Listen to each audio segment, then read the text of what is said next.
Oh, that's a cute deer. Hello, deer.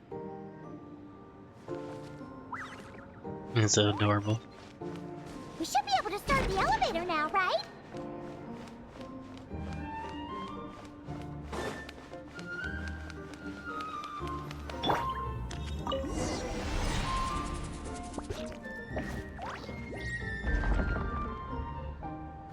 Okay, nice and steady.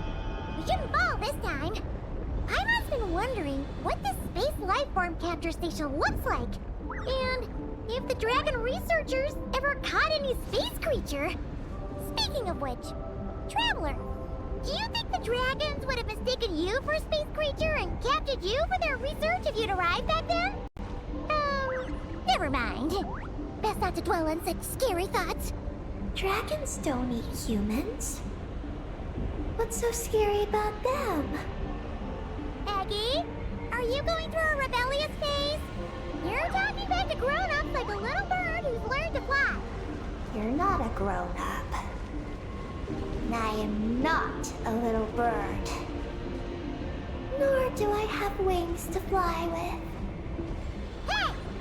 Keep that up, and Paimon's gonna confiscate all your snacks!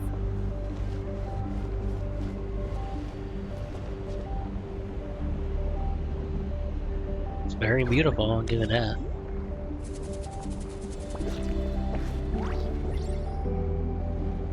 It's a shame I didn't see the big silly.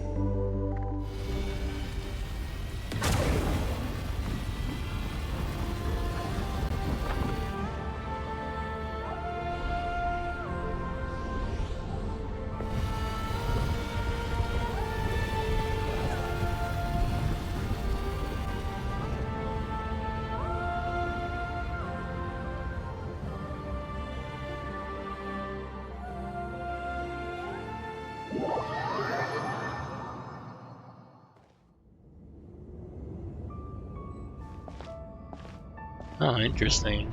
Just us now. Look! Over there! It's Tibet! This is Paimon's first time seeing it from afar! It's beautiful! Are we about to enter outer space? So, the space lifeform capture station really is in space! Wow! Good going, Ungi Ungi!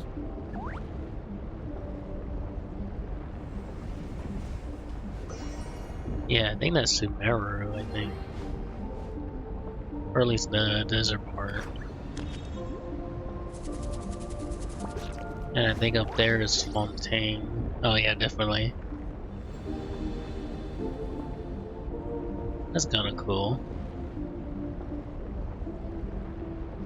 Crazy though.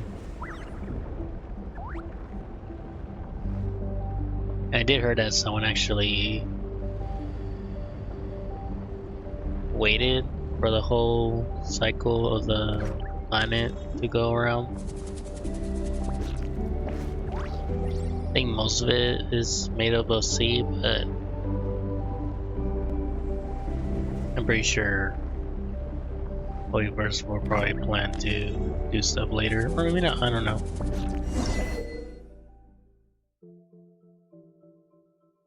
Oh, cool.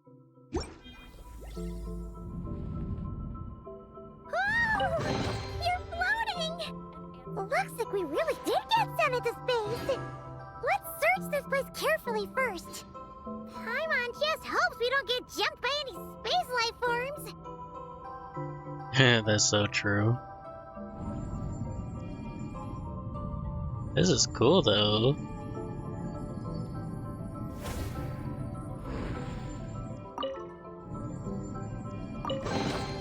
A reward on the road. Makes me wonder how big was this space station was. Did it get destroyed by Niflheim? Probably pronouncing his name, but the Dragon King.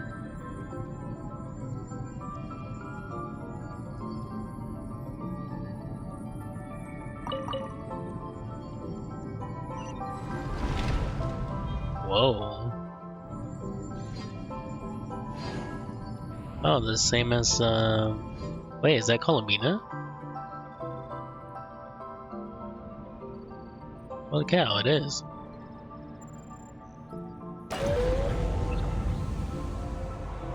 Maggie, how's everything going?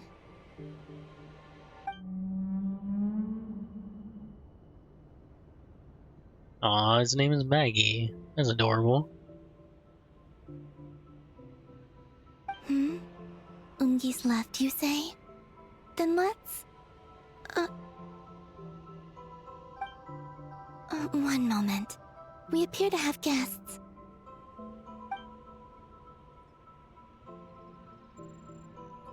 Traveler, Paimon, how did you...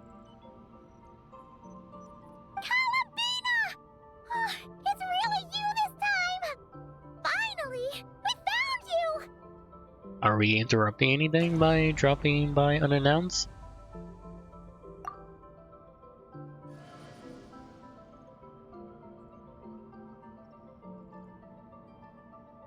Of course not. I'm glad to see you. I'd go so far as to call this a pleasant surprise. What did Paimon say? Still, how did you get to the moon? It's a long story.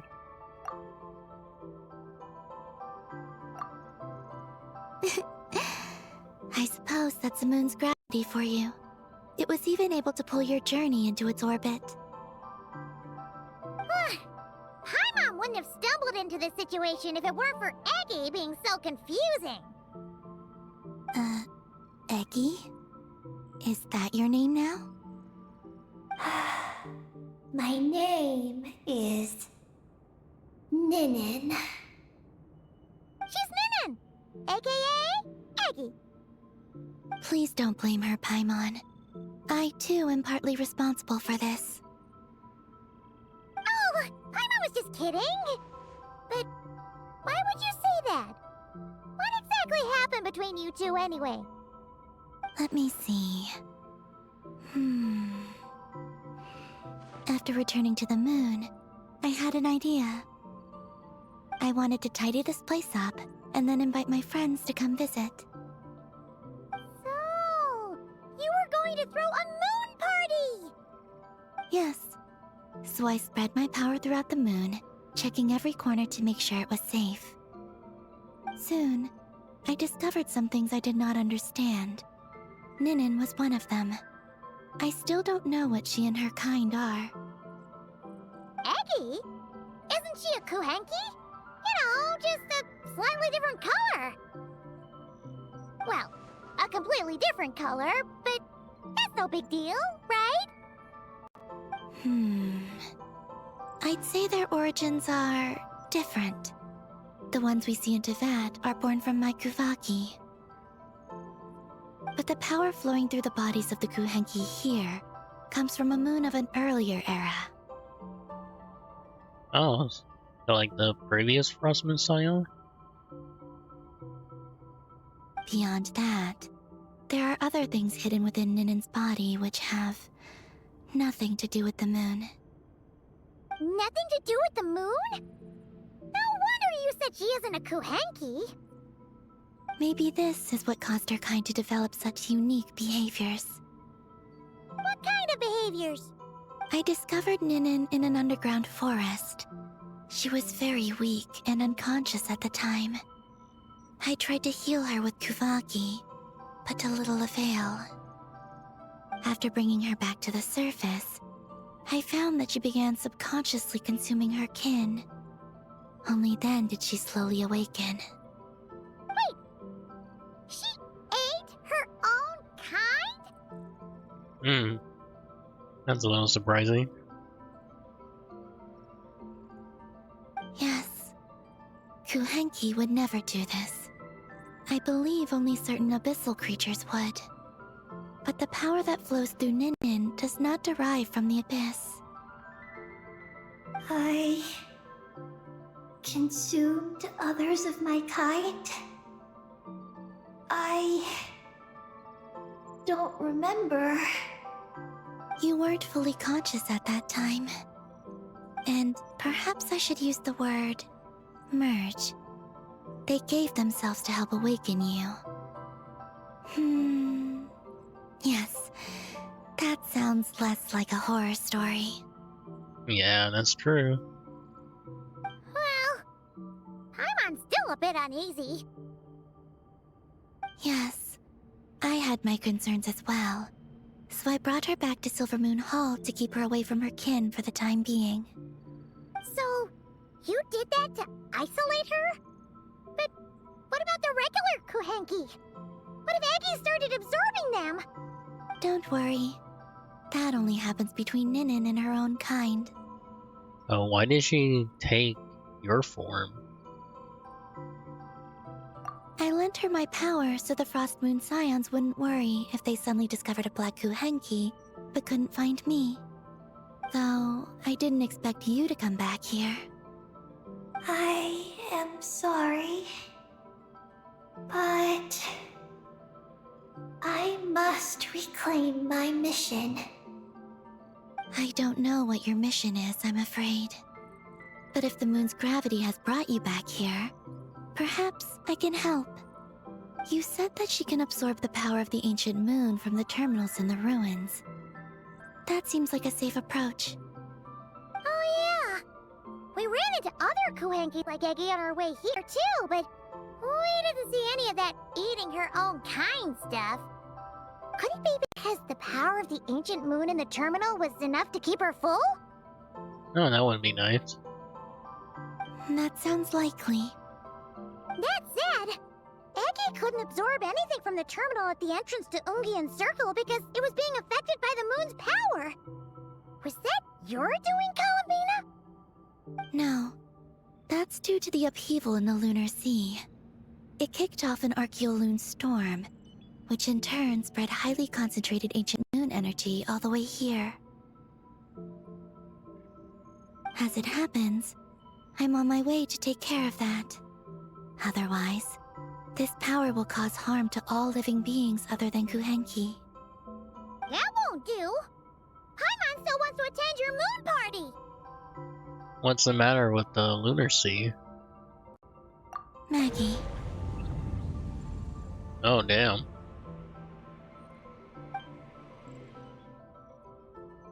You mean the Mega Kuhenki we saw earlier? Her name's Maggie, and the lunar sea is her home. It's thanks to that high concentration of energy that she's taken her current form.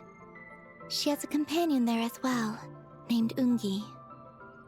Oh, so there are two Mega Kuhenki? Yes, but Ungi's been very irritable lately. He got into a fight with Maggie, the aftershocks of which stirred up the lunar sea and caused the storm. Oh dear. Companions are supposed to get along, not fight. Take the Traveler and Paimon, for instance.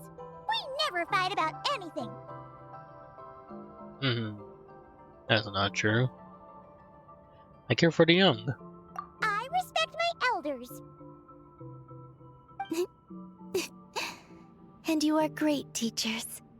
I've learned a lot from you about getting along with friends.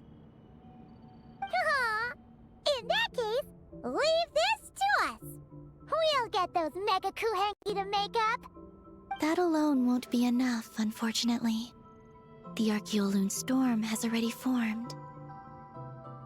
So I plan to extract the ancient moon's fount at the center of the lunar sea, which lies at the heart of the energy storm. Oh, and that will not only calm the storm, but also prevent further problems, even if they start fighting again? I believe so, yes. Alrighty then. When do we head out? The sooner we solve this problem, the sooner we can help Aggie. Paimon really wants to know what her mission is. I had been monitoring Ungi's movements before you arrived. If we want to avoid hurting him, it might be best if we wait for him to leave before retrieving the ancient moon's fount. Then, we can look to help him and Maggie mend fences. Maggie told me that she can't detect Ungi's energy fluctuations at the moment. That means he must have gone somewhere else.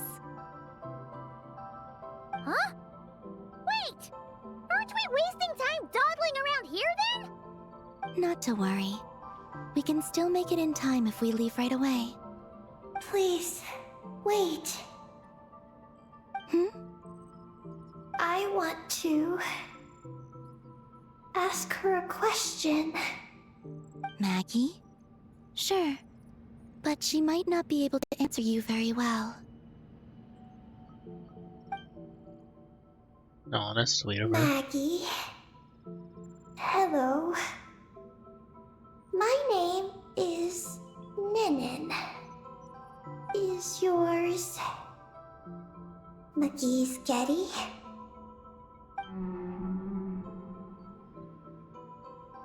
Maggie's Getty? Wait a minute! Isn't that the name from the terminal just now? Ujin's lover, yes. Oh yeah, the first moon explorer, Gazer, I think. So, she turned into a Mega Kuhenki? What's going on? Then the second one, Ungi, could that be? The first moon Gazer. I don't know what to make of this either. But that's most likely Ungin. What's wrong? You look shocked. We just learned some new stuff, Columbina.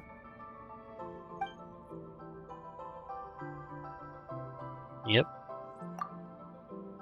2 dragon researchers.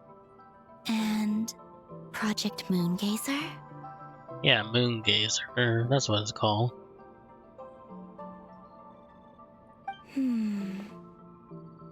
It seems my home has secrets that even I know nothing about. Yeah, how do you get here? You're very suspicious. Come with me for now. Once we resolve the issue of the Archeoloon storm, we might be able to speak to Ungi. Okay, let's go! Yeah, let's go.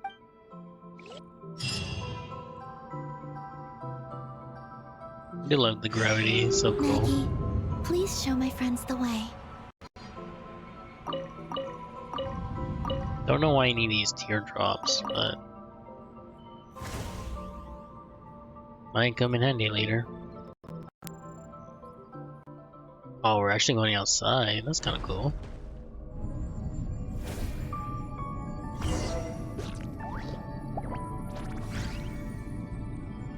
Oh, it's so creepy. Can you touch her? Are we gonna fly straight down? Don't worry. I'll keep you safe.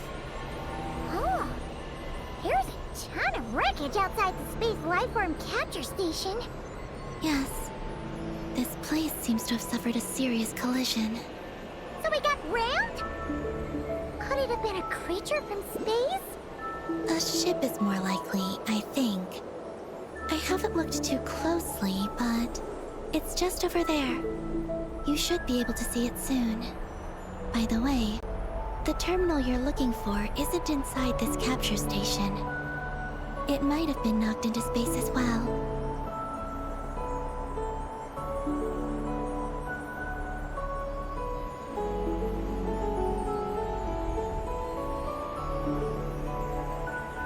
Man, we're looking at everything, so cool.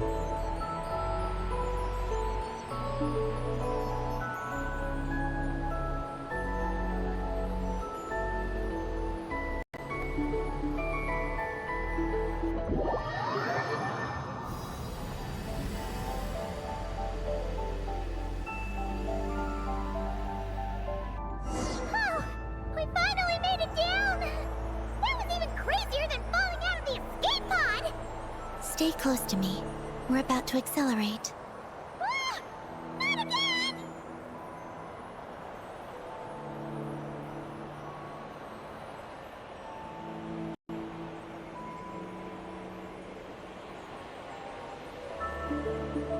The Archeoloon storm is closing in. We'll need to pass through it quickly. Okay!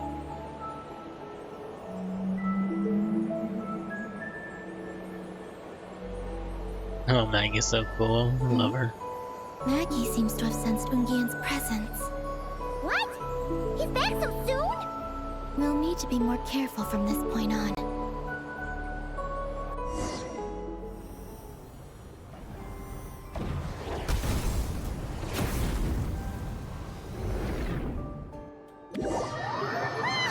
Are we under attack?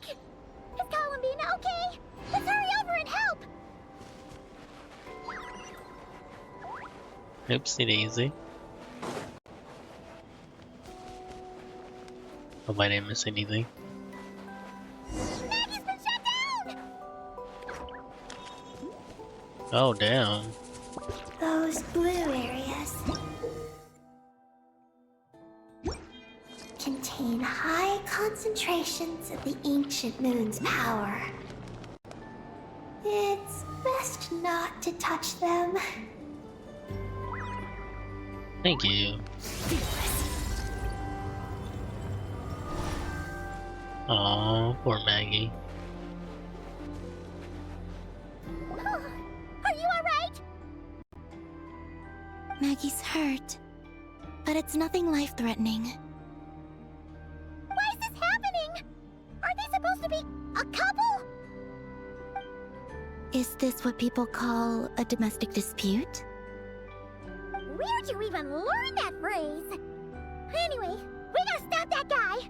You saw it all just now, right? Ungi's the exact same color as Eggy. The only difference is, he's huge. Do you think he ate a few too many Eggies or something? Wait for me to grow as big as him. Then I'll tell you, Paimon. Ugh. Oh, fine. So, what do we do now? Should we fall back and wait for another chance now that Ungi's back? There's no time for that, Paimon. Yes. The Archeoloon storm is closing in on Ungian's circle, and there are many little creatures living there.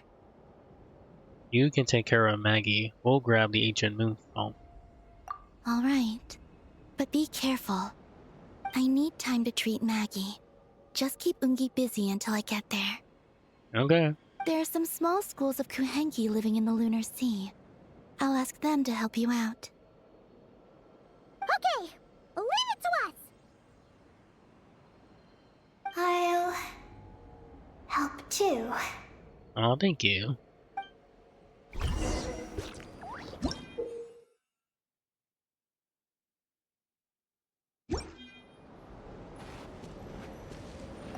Oh, are these the Kohenki Columbina sent to help us?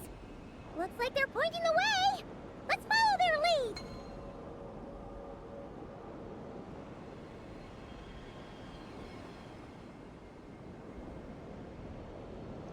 Lololo. Sorry about that.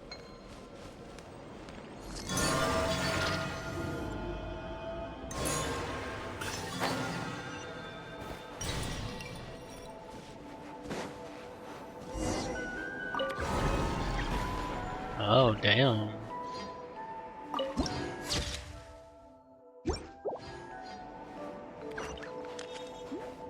Man, this place is huge.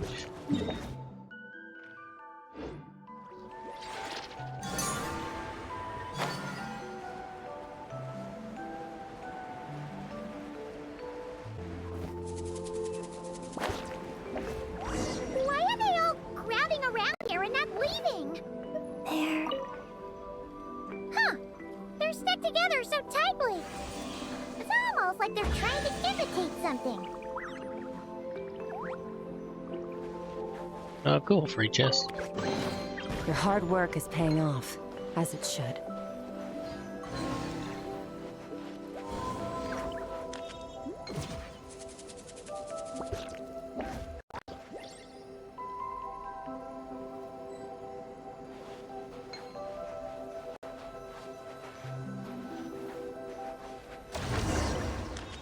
Ah, there it goes. Your hard work is paying off, as it should. They're like little chubby, hanky. That's adorable. Merciless.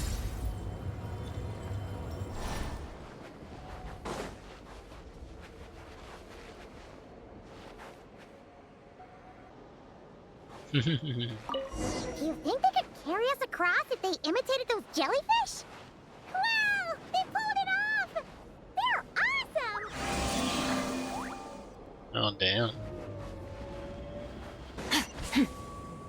Might as well get the waypoint, why not?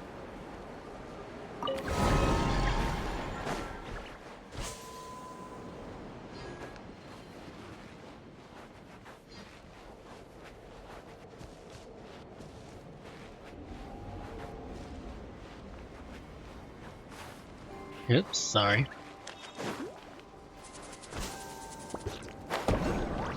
Ah, that's how you do it. That's adorable. Whoa, it's like a spacey creature?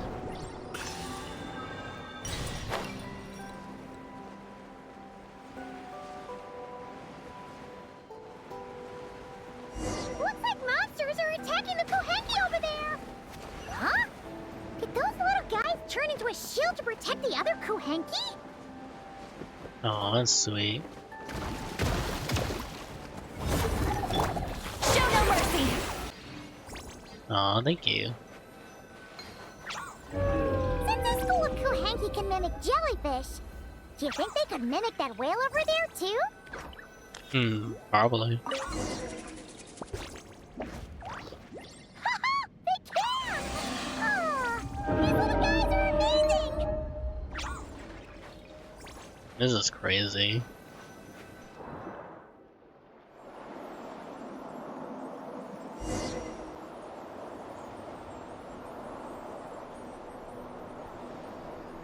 Little sea whales, so cute.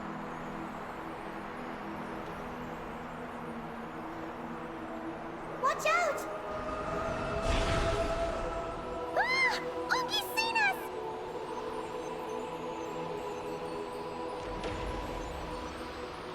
Uh-oh.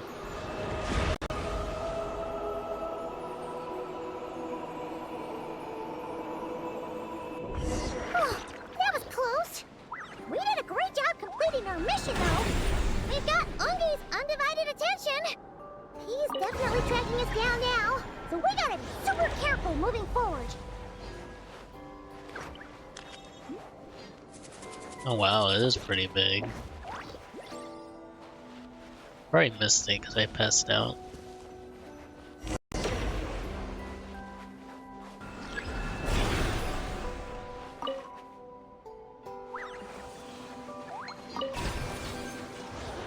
Aww. That's cool. I can choose to turn into a shield or make it a jellyfish.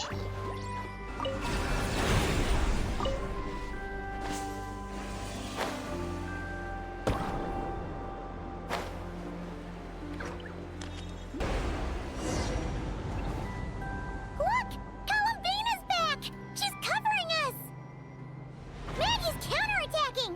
She shoots! She scores! Now's our chance. Charge!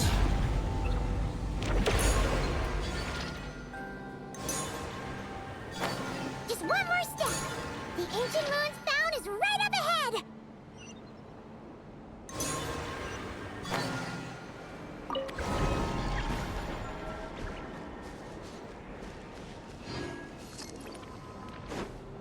Oh yeah. Definitely not good to touch it.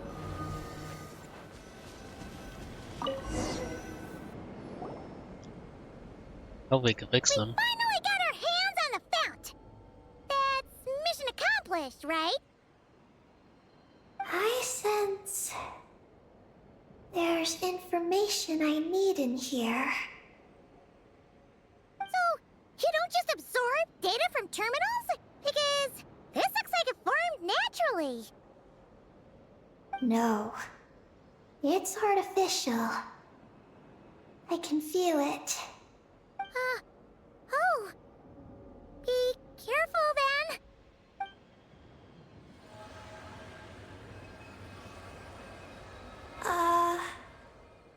Just as I thought. This is an energy entity created by a researcher named Lusalim. Who's that? Ungian and Maggie's student.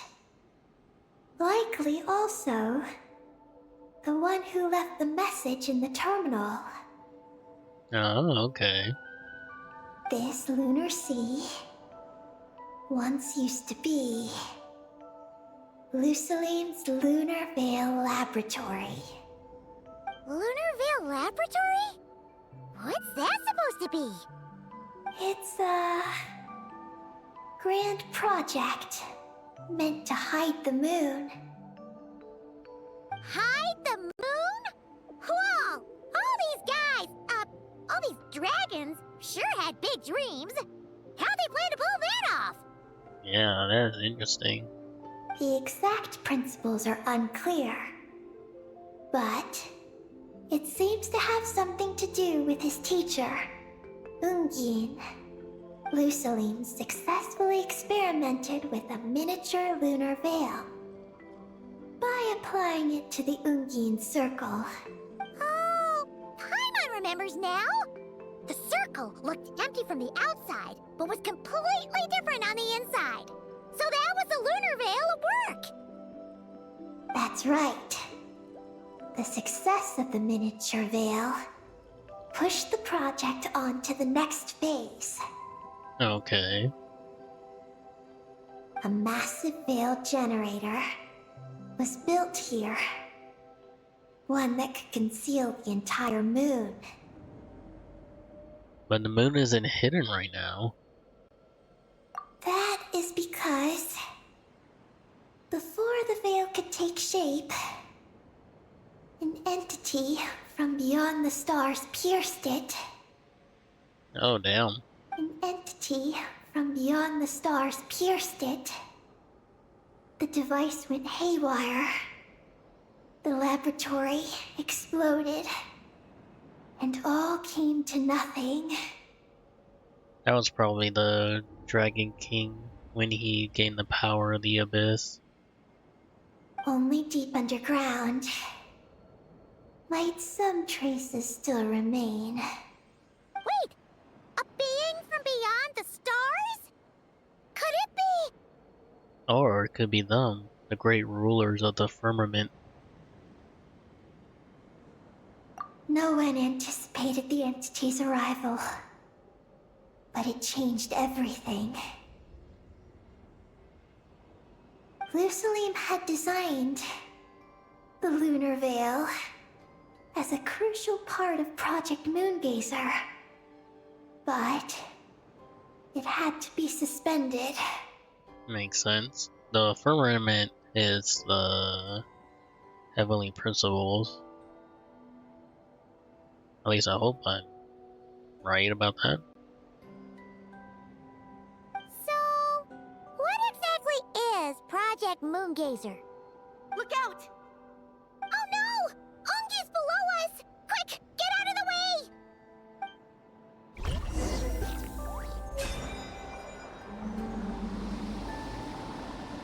Oh, damn. Even has a health bar.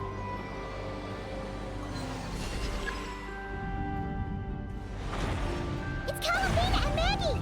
They're here to help!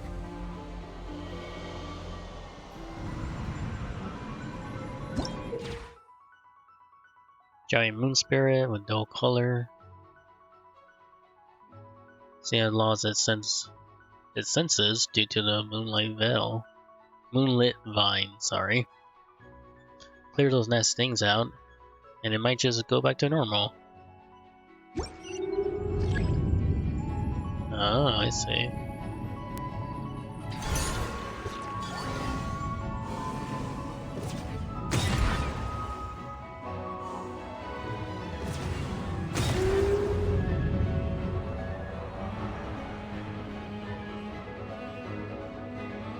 Has Ungi gone crazy? Isn't there any way we can calm him down? His body seems to be entangled in knotted moonlight vines. Is that what's driving him nuts? Traveler, could you try removing the vines? I mean, I'll try. Look out!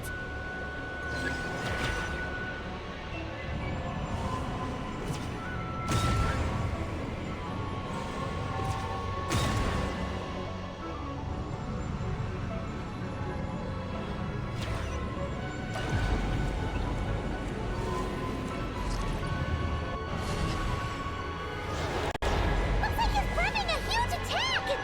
We gotta stop him somehow! Better hurry.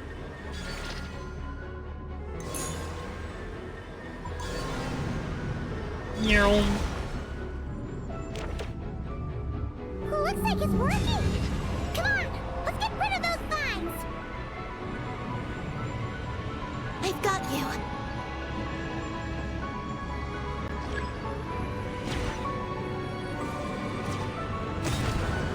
Get out of here.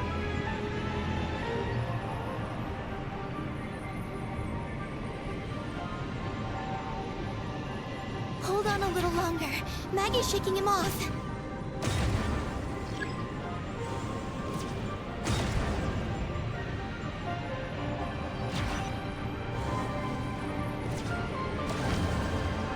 Oh, come on. There we go.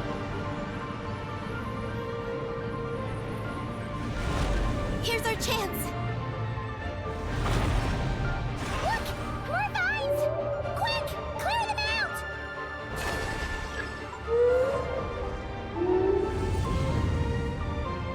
Giant willpower.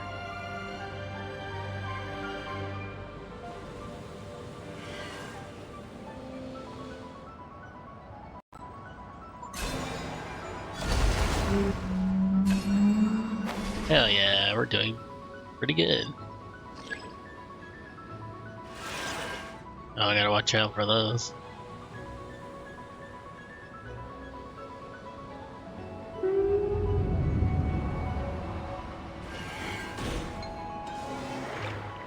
Ugh.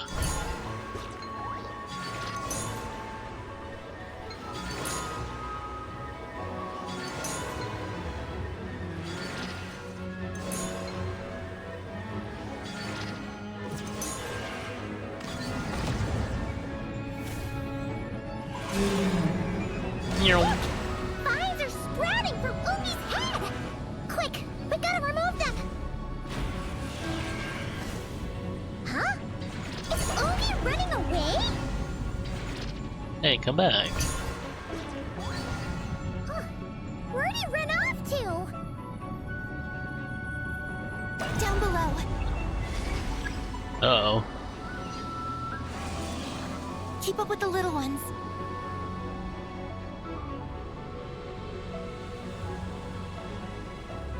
I mean, he didn't keep up with me. Whoa.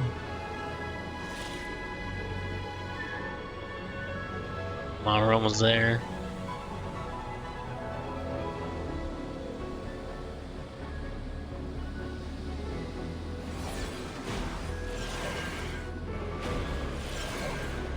Ooh, that was close.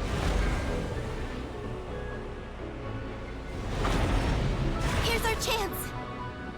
Hell yeah, let's go. Meow.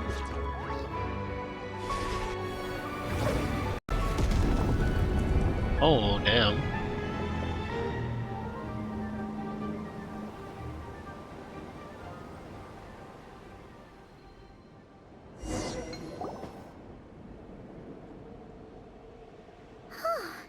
Ungi seems to have calmed down. So, were those vines the real culprits all along? He's still in pain. I can tell. His mind's been thrown into chaos, and he can't communicate with me. It's because of the information inside him. I can feel it. Ooh, it's like forbidden knowledge. He and I are of the same kind, after all. What are you doing, Eggy? His body has information from Ungin's circle within it.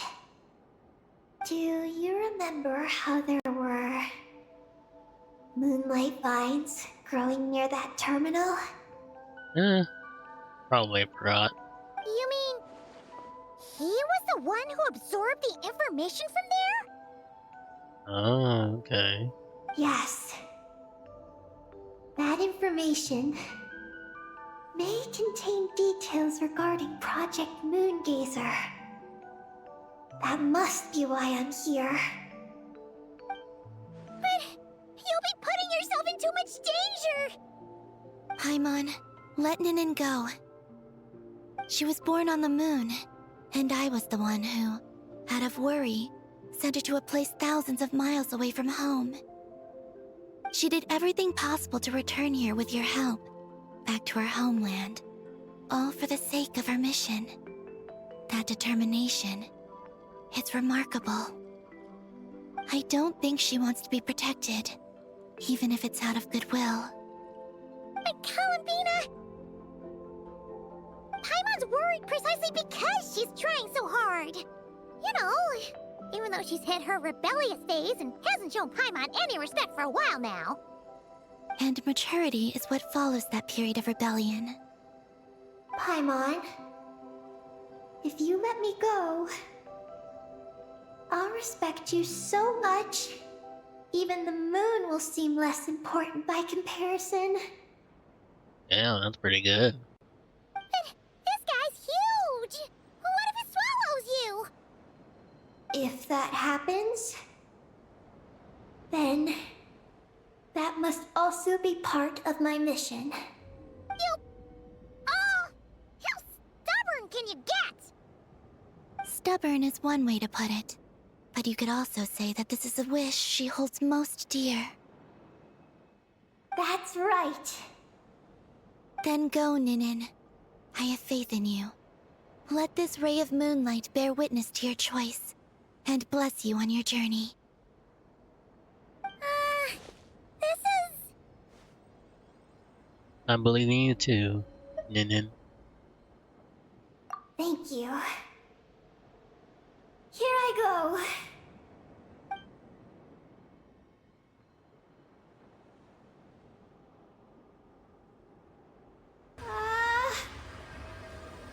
Come on, Eggy!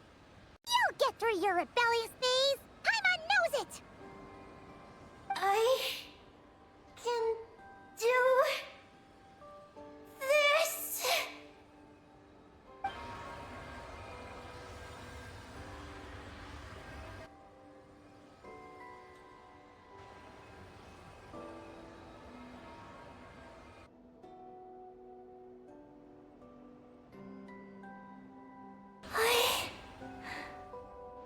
I did it.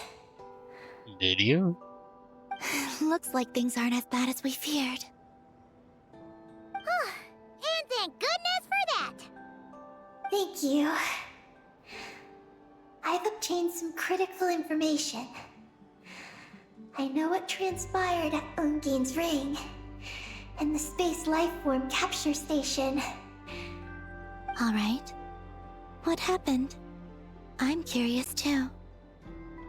It all comes back to that mysterious signal from deep space. It finally appeared again. Many, many years after the Dragon Pioneer's passing. But, even so, the Moongazer Tower he designed, the Eye of Ibn Bellum, captured the coordinates of that second signal. Okay. He finally did it? Awesome! So, where did the signal come from? From the depths of space. Far, far away from the moon. So far away that the spaceship could barely reach it. And even then, it would lack sufficient energy to return. But Ungien, the life scientist, chose to pilot a spaceship named Moongazer and set out for those coordinates nonetheless. Wait, did he go cuckoo or something? Or was he not planning to come back? Most likely the latter. Perhaps It was enough for him that he'd be able to decipher the signal. And at that distance, he might have been able to transmit his discovery back. So, what happened? He disappeared into the sea of stars.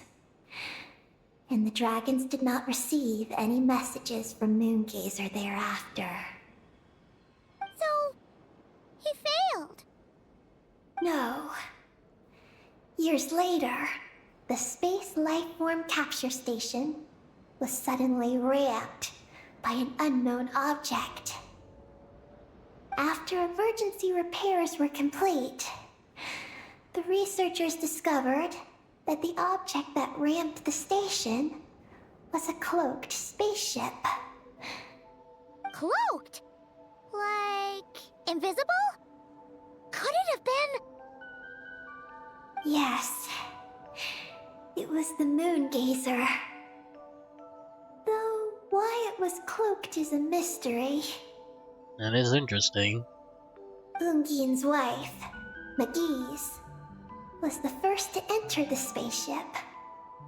But she only found a round, black, spiky creature inside. Archeoloon spectrometers indicated that the creature matched Ungian's data signature.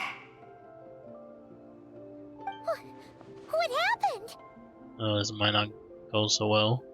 McGee's ran a series of tests, and thus discovered that her lover was fusing with some unknown creature. Oh, that's terrifying! Was it the mysterious space lifeform that had sent the signal? Did it eat Ungian? Could he still be saved? Unfortunately, the dragon researchers had never encountered such a situation before. At a loss, they could only watch helplessly as Ungian transformed into an entirely new life form. Then, Ungian awoke, and he passed a message to them. Oh damn, what was the message? There is no information about this. Of course it is. Ah, seriously? There's still some missing intel? Hearing all this, Ungian had it super rough. He tried to capture an alien, but ended up getting caught himself. That's not the case. The ship's logs show that the creature emitting the signal didn't attack Ungian. Instead, he was the one who chose to fuse with it. Interesting. In this way, the creature was able to overcome the language barrier and pass a message to the dragons. Cool. What a surprising turn of events. It seems that message may be the key to understanding Project Moongazer. I'm getting more curious about what it is by the moment. I wonder if Project Moongazer is related to Project Stuja. Looks like we'll have to look elsewhere for that. So, was Ungian still alive after all that? After delivering the message, Ungian began to die. But McGee's, being an expert in life sciences herself, used an experimental technique on him. One that could convert a life form into one composed of pure, ancient moon energy. That is impressive. Oh, that sounds a lot like the dragon's phlogistonization. Oh yeah. That is true. So, did she succeed? To an extent. She saved his body and created Ungi, the first artificially birthed Kuhanki on the moon. Oh, interesting. But Ungian's consciousness was completely lost during this process. From then on, she devoted all her energy to researching this new life form, until her own lifespan came to an end. Then, she requested that her student, Lusalim, use the same technique on her, ultimately being converted into a new life form. Which is Maggie, right? Just as with Ungien, her consciousness was not preserved.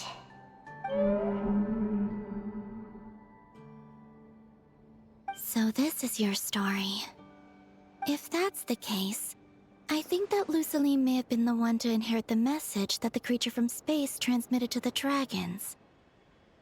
Did he also establish a research facility somewhere? That's most likely where we'll find the key to Project Moongazer. I'm afraid his research facility no longer exists. Oh? Did you discover something?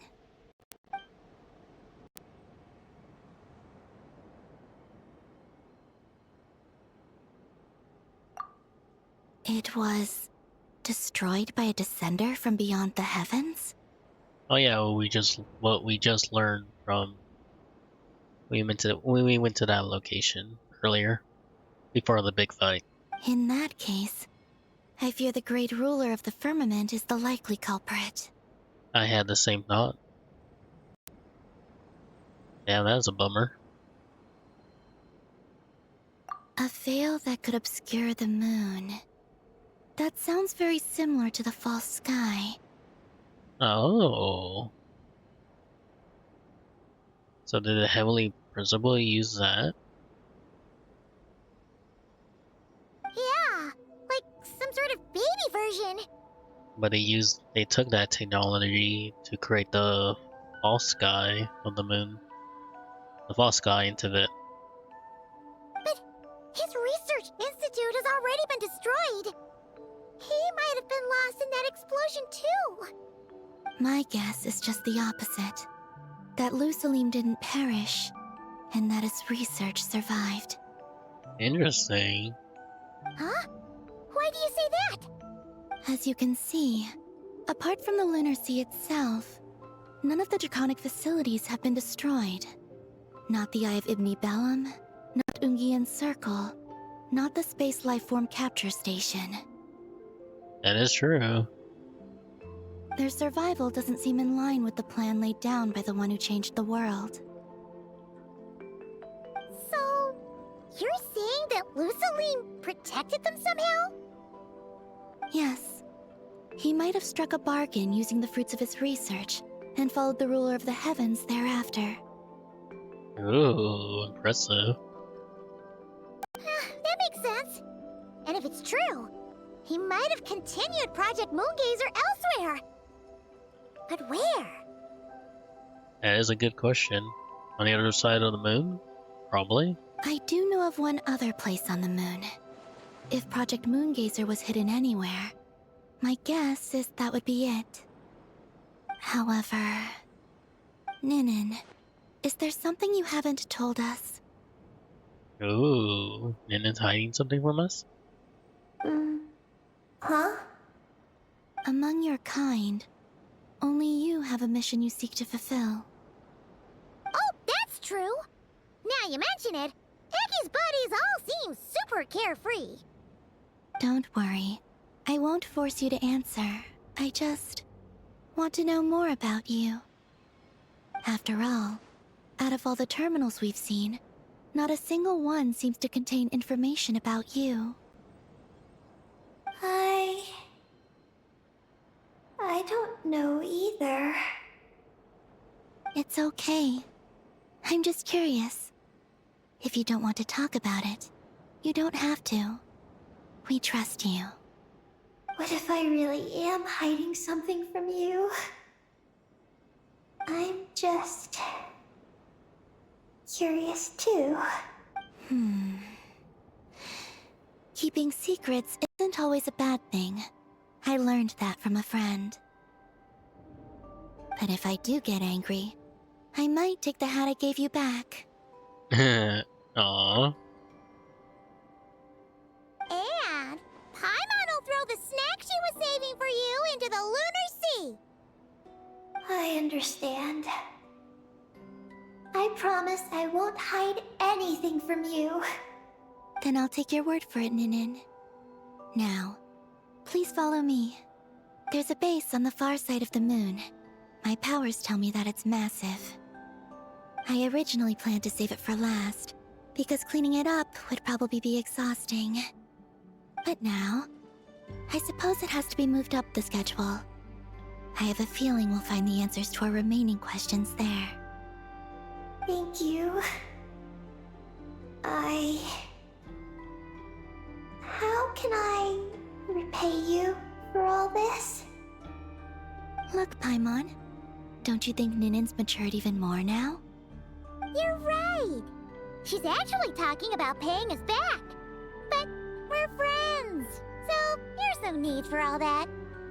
Yes, she taught me that lesson actually. You could stand to learn it too, Ninin. It was and would be my honor.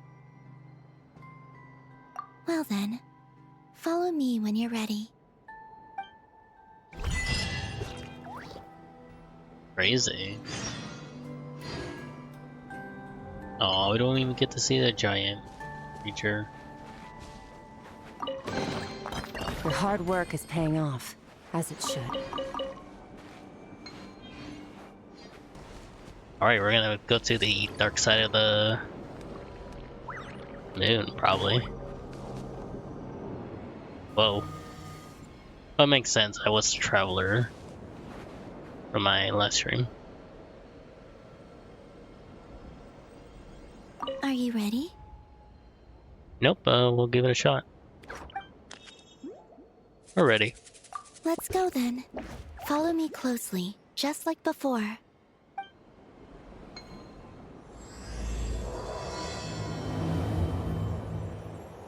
Alright. Project Moon. How does your friendship work? We share tasty food with each other. Yes, and Paimon has wonderful taste in food, especially in snacks. We also often chat and play games together. You know, in Silvermoon Hall. I remember that place. It is beautiful. And there are other Kuhenki there. Though I neglected to make friends with them. That's because you had your mission on your mind and nothing else. It's okay, though. We'll just get Columbina to introduce you once we're done. I can do that. When the time comes, can we play some crazy party games? We won't be bothering anyone out there anyway. A party on the moon wouldn't disturb anyone either. Oh, right! And a moon party sounds way more exciting. Sounds like fun. Too bad she's gonna disappear. But who knows? We'll see.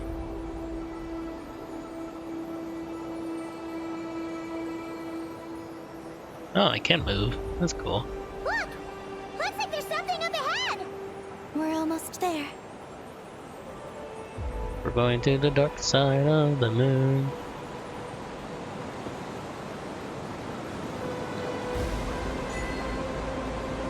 Death Moon, okay, that's creepy. This place is huge! Is this some kind of weapons base? This feels completely different from the other places we've been. It looks really dangerous. It certainly feels cold and sterile. But for some reason, I feel an odd sense of familiarity. Familiarity? Have you been here before? No. I've only scouted the outskirts using Kuvaki, so I don't know where this feeling is coming from. Let's explore deeper inside.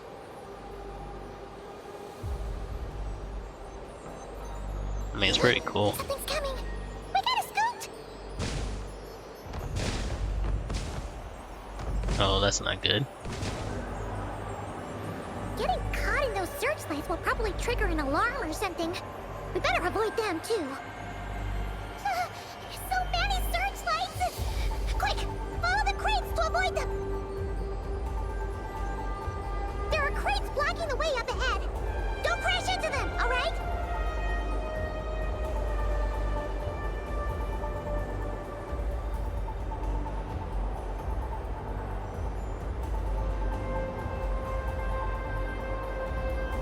are too many searchlights up ahead. Let's find another way around.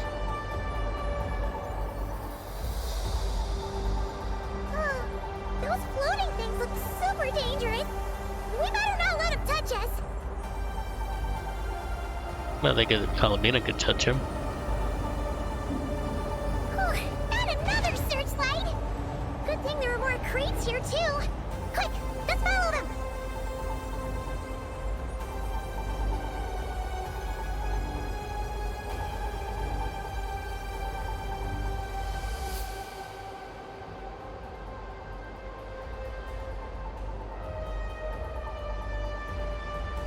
Oh, that was close.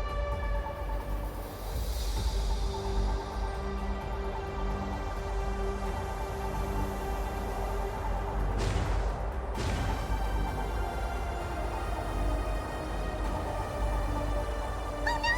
The searchlights have us in their sights! Let's speed up and rush through. Look! Is that the entrance?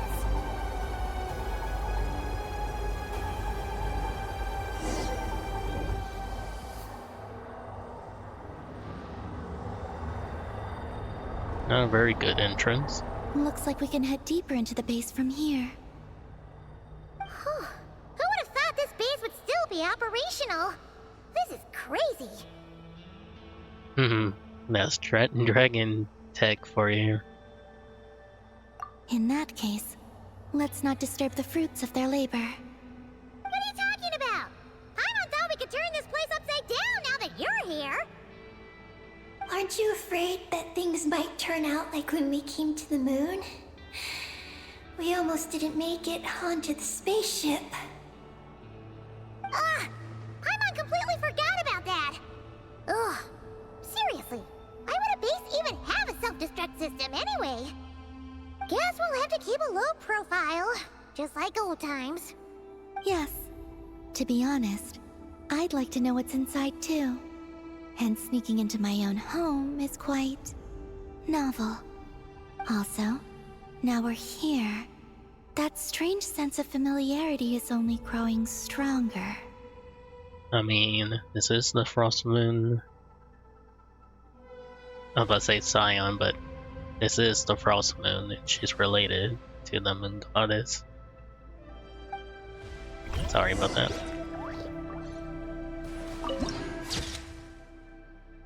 Now that's a really good picture. Give me 1 second.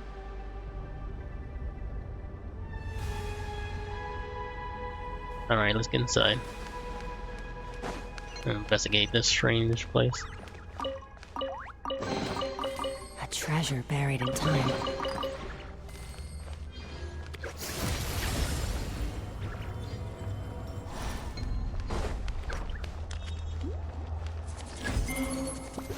For a haul.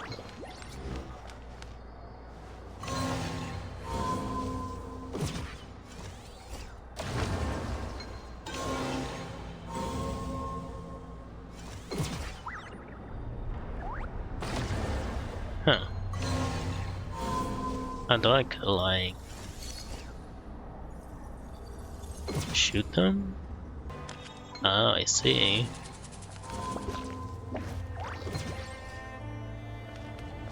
Oh, that's smart.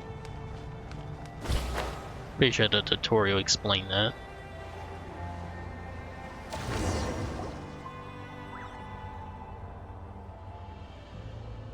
Great! Here's another terminal! Your time to shine, Eggy! Be careful. Terminal activated. Requesting base data. Base data acquired.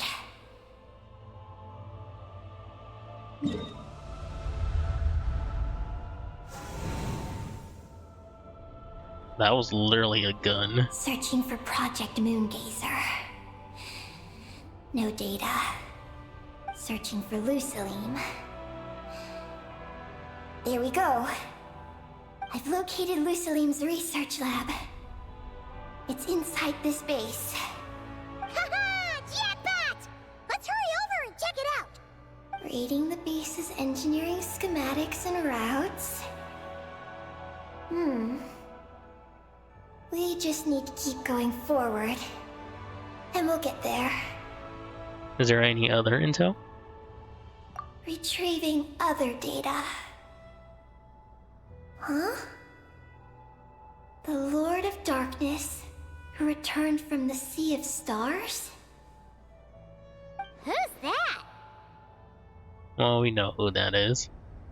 The data indicates that the existence of this base stems from the will of this Lord of Darkness. Its construction also dates to a much later time than any of the other facilities we visited. Its bottommost levels lead to the moon's core, into which a fissure has been carved. An endless stream of ancient moon energy surges from the fissure. It's what powers the space. Interesting. So those abyssal hounds going to be at the center of the moon? That'd be crazy. Its purpose was to turn the moon into a space-based weapon. Obviously. Space-based weapon? Wait, is this Lord of Darkness? It's probably the returning Dragon King, Nibelung. So the Dragon King returned? Wow, we must be pretty special to have stumbled into a place like this. First, the Heavenly Principles arrived, then the Dragon King, and now us! Add extra Abba sauce, as they say.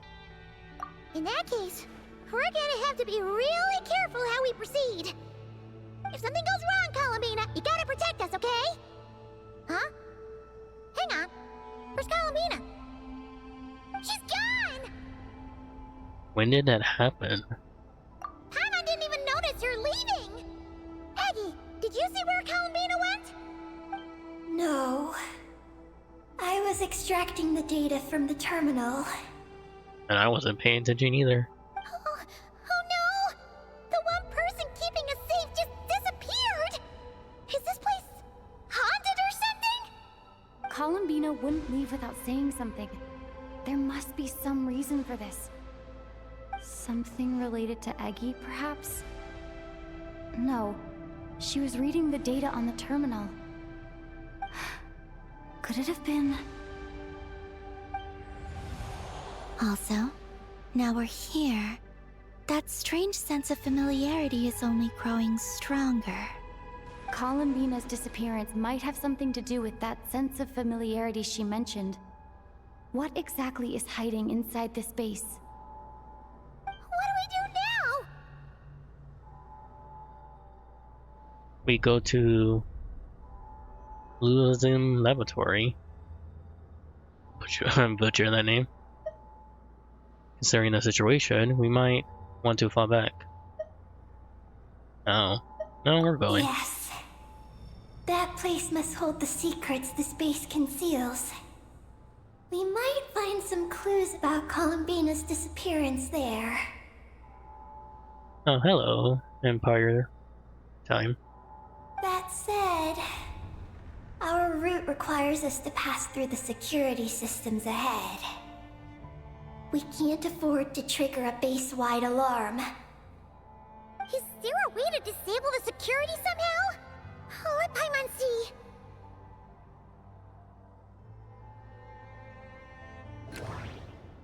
Oh, really? Another one? Okay. Looks like this room leads to the second floor. Okay. Looks like there's been a cave-in. There's no way through.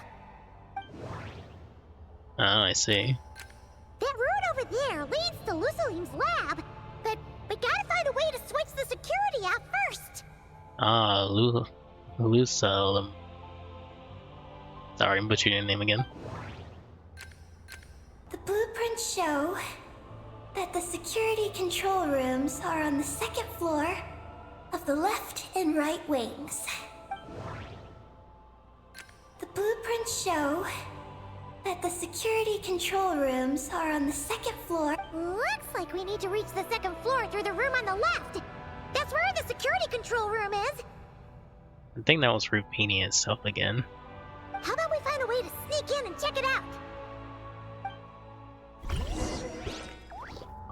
Well, luckily we know what we're doing. At least I hope so. Oh. Really, another one?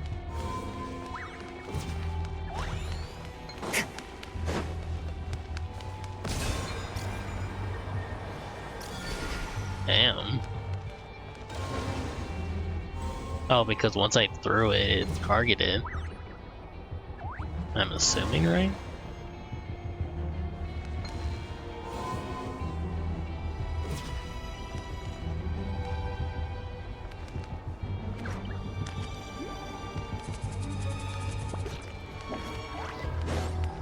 Oh, that's so disturbing.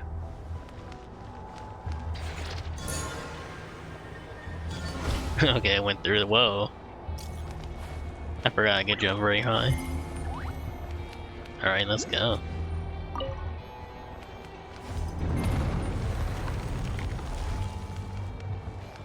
We better not get caught by those patrolling machines. Yeah, it's gonna be a little tough.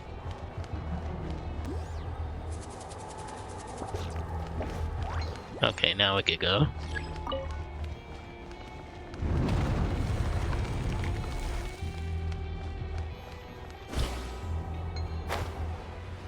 Okay, that wasn't so bad. Huh, a lift.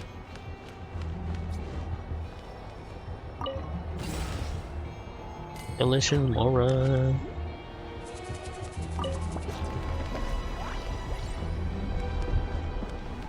Whoa! Here comes a guard machine!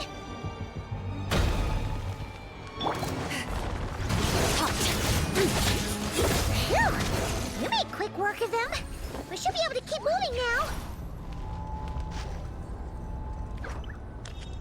That wasn't too bad. There we go.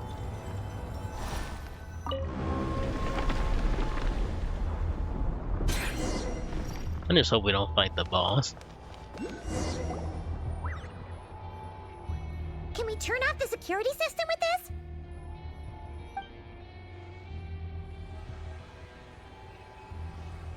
That's right. These are the security controls. But it seems we need to shut down both the security controls here and in the room on the right. And we need to do it in quick succession.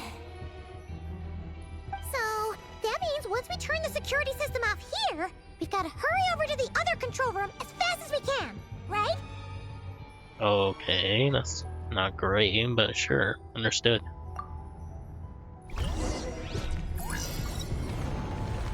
"90 seconds?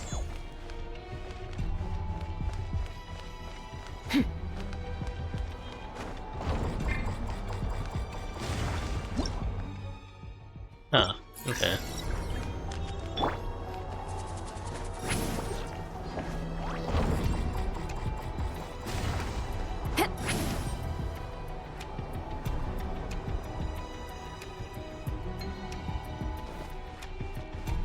Looks like Hey. everything in this room's been buried. Oh, right, that thing. Oh, thank goodness. Alright, because it was destroyed. Great! The alarm's been disabled. We should be able to proceed now, right?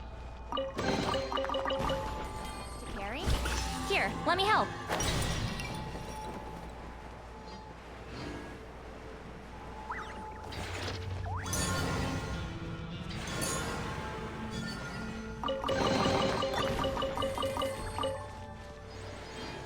Delicious treasure. Whoa. Damn, that thing is big.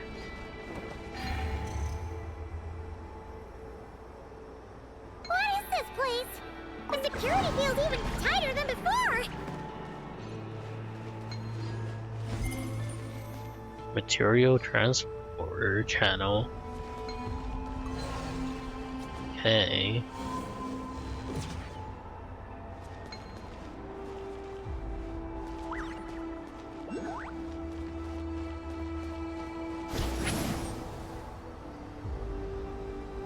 Look like it just go around.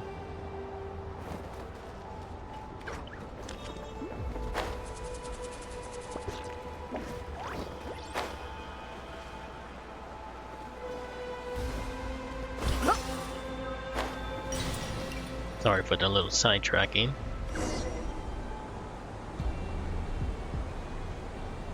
Oh, that's not good. Oh no! We've been spotted! Over here.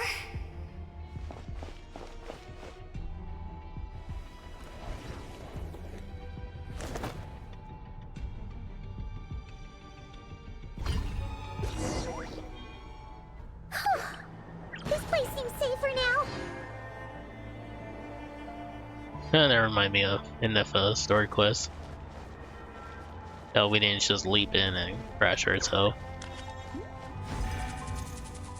No entry.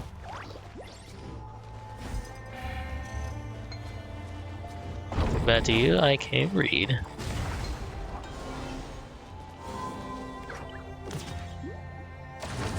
Dread. I thought they'll actually do something. Oh, free chest. Is it too much to carry? Alright, I forgot about that.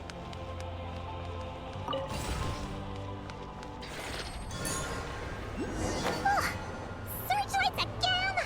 How are we supposed to get past? Can we use something to create blind spots?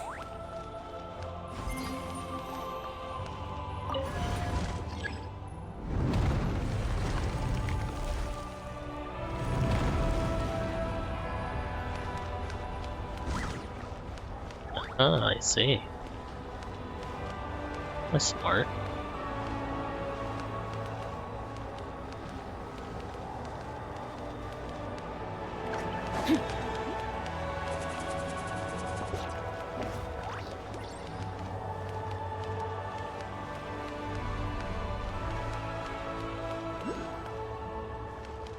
Hmm.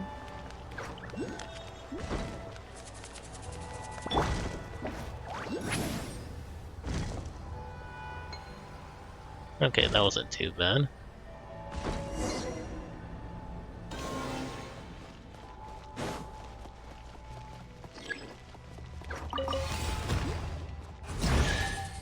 Oh. Uh-oh. That was a close one. Is it too much to carry? Here, let me help. Alright. A bomb. Yeah. That's pretty cool.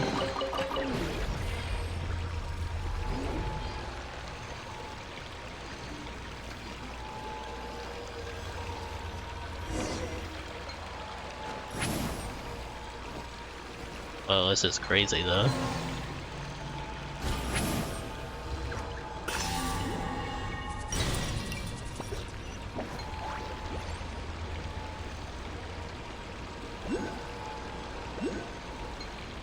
Question is, how do I distract it?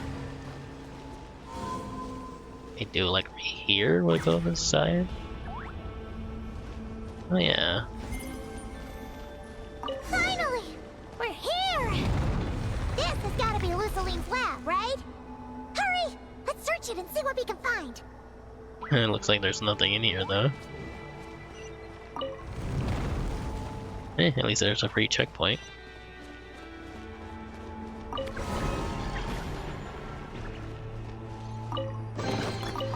Go on, take them. I'll thank the stars for you later. Ooh, record left in the terminal.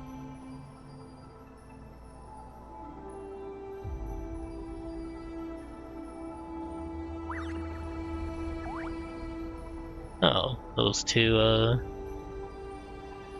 researcher moongazers. Ninden. Third, I am grateful for you. Ninden, you did not come into this world the way we did. You are a true child of the stars. That's why I now trust Project Moongazer, now only one step away from completion. To you. and that final step is life formation and memory must be given away to be inherited and to circulate. The power of the moon origin, granted to us by the moon goddesses, is enough to make this possible. We will not live to see We will not live to see the project completed, for I have sinned against Dragonkind. I capitalize to that terrifying sovereign who was not of this world, and surrender the precious results of our research, and I did not intend to escape judgment. But you know very well why I made that choice. You know what it was for. I had my own mission to fulfill. Now I believe in you more than anyone. I believe you can finish walking the rest of the road none of us could. From now on, everything that follows I place in your hands. I hope that when I am gone, I can journey into the sea of stars. There, I will leave behind a few drops of tears, like a cup of wine raised in tribute to my teachers. Then I would gather a few stars and set them beneath the curtains of night. Oh, to form a single line that says, the dragons were here. Okay.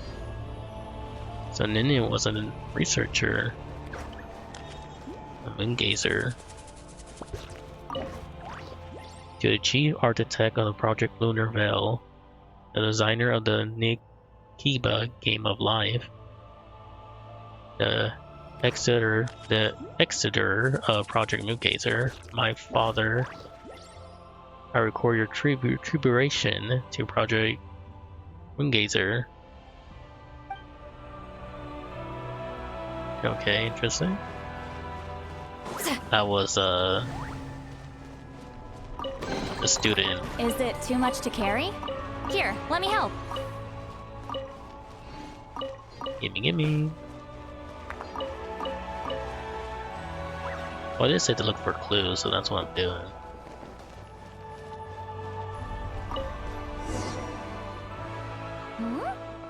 This thing looks like it still works. Maybe there's some info inside. Let's open it up and take a look. The following records the message conveyed by the stellar black body. This version is a translated digest of the key information. Terminology cannot be understood of its origin form, has been rendered using our own concept equivalent. Okay, that's the researcher. Dear friends from a distant world, I am glad this message has found you. Whether our voice may ever be heard, I cannot say, but if nothing else, they may at very least drive away a little of this cold silence that hangs so heavily in this lonely universe. If by chance one among you hears us, it means we have been captured by some exceptional gravitational force. As such, it is my fervent hope that your civilization knows that you are not alone in this vast star-filled cosmos. Our era may have been consigned to the past by the time this message reached you. Pitch black annihilation, the mortal foe of all life, carve its path across the universe. Please beware. We know not where you are, but we send this message in the hopes that it reaches you before darkness fails. This message may be insignificant, but it is our light. May it embolden you, reminding you that you do not face the unknown and the darkness alone. Shine on if you may. Single ring of light is futile, easily swallowed by the darkness. But as long as another shines out before it can fade, then one day there will surely come a ray of light that pierces the night like the dawn. To my daughter, Nin. Aww, the key form of assistance the moon goddess provided to our plans lies at the lunar core. You can reach this place via fissures, so do not forget to go there. Aww, so Nin is the researcher partner or student daughter. That's nice. Is this the message that the creature from space sent to the dragons? I see. So, that's how it was. So, Project Moongazer was meant to send this kind of message back out into the universe? If that's all there was to it, couldn't they just have used the Eye of Ibnibellum? Did Paimon miss something? Hang on, she's gonna check again. Huh, what do you know? There really is a footnote at the end. To my daughter, Ninin. Ninin? Wait, so you're Lusalim's daughter, Eggy? Paimon explained it better than I would. Wait, then how'd you end up like this? I don't know.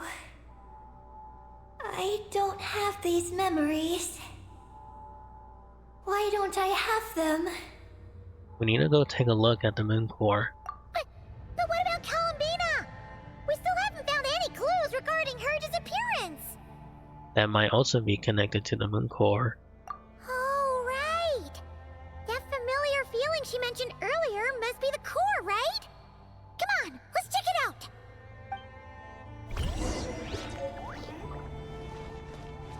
Moongazer engraving. Okay. I'm guessing there are gonna be more notes later.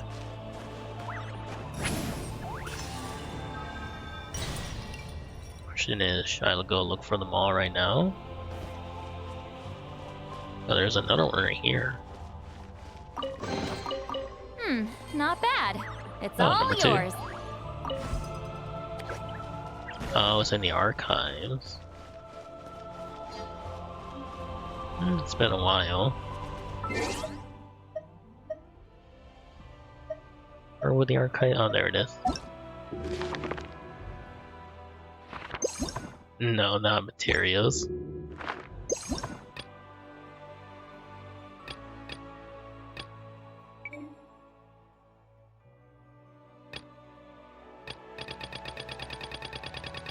Sorry about it.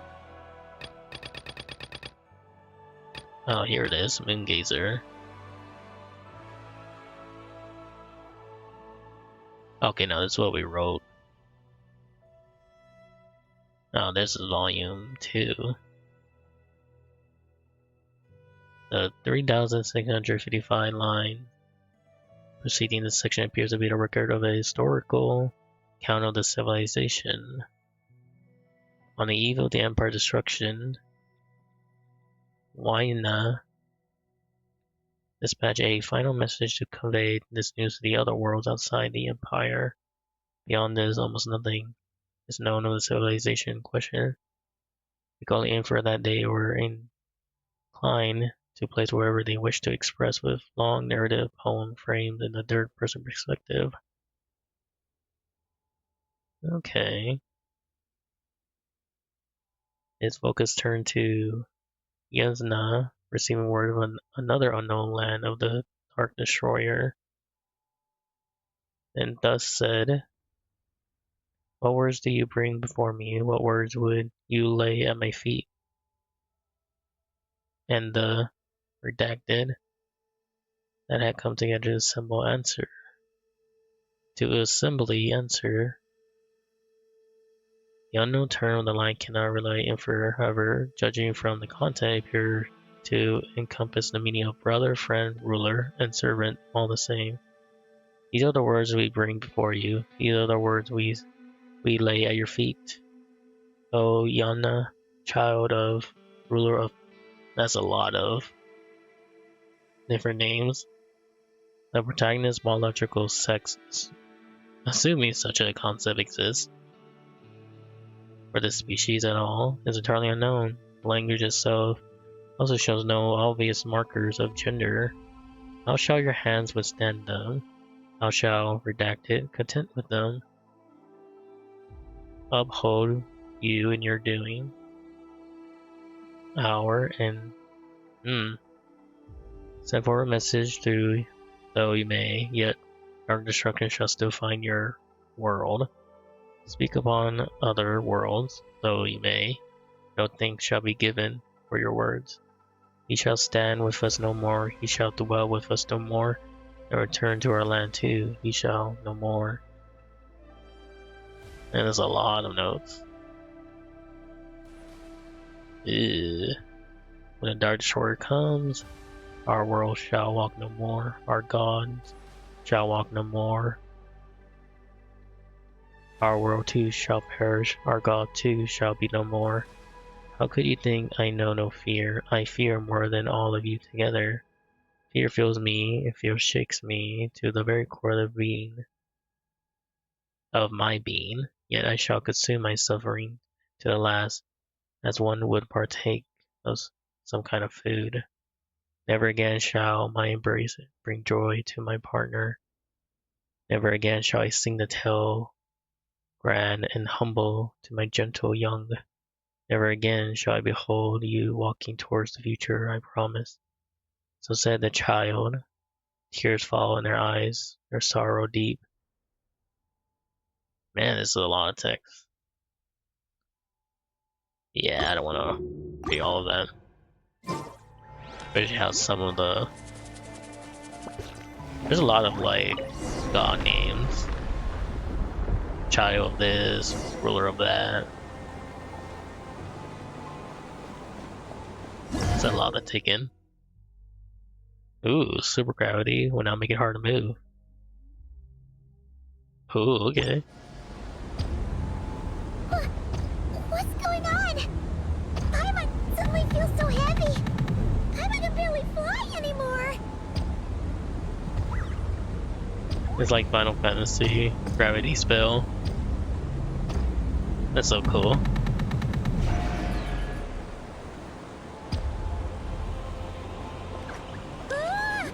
Why are we floating again? Oh, Paimon's about to lose her lunch. Maybe because we're at the center right now. Not again.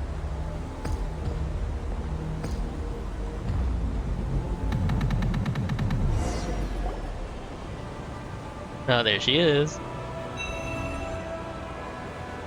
Thank you, Columbina. Huh? Gravity seems back to normal.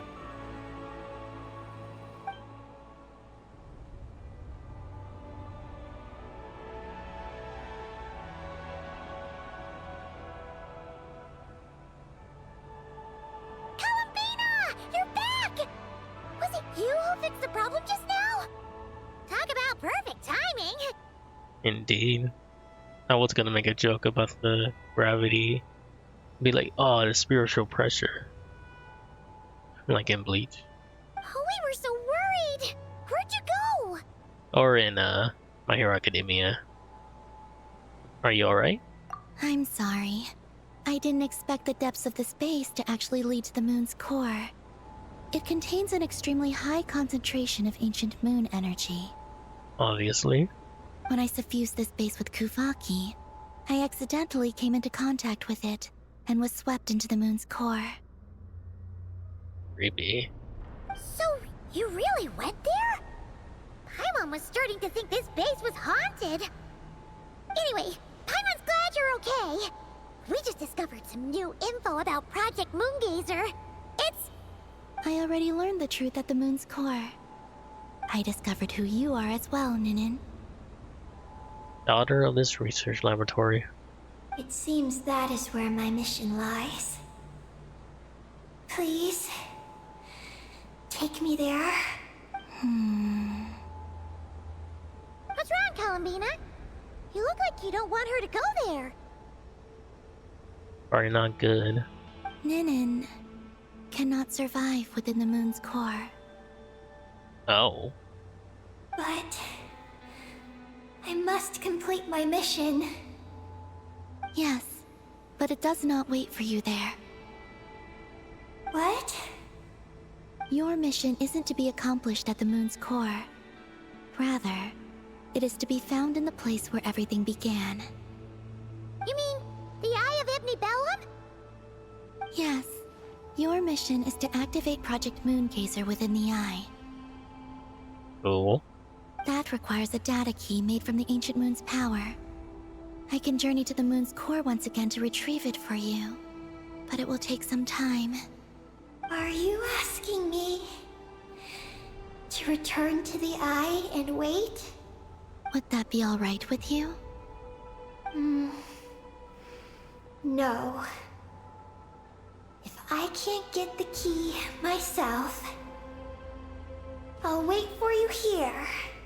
If you don't come back, I won't leave.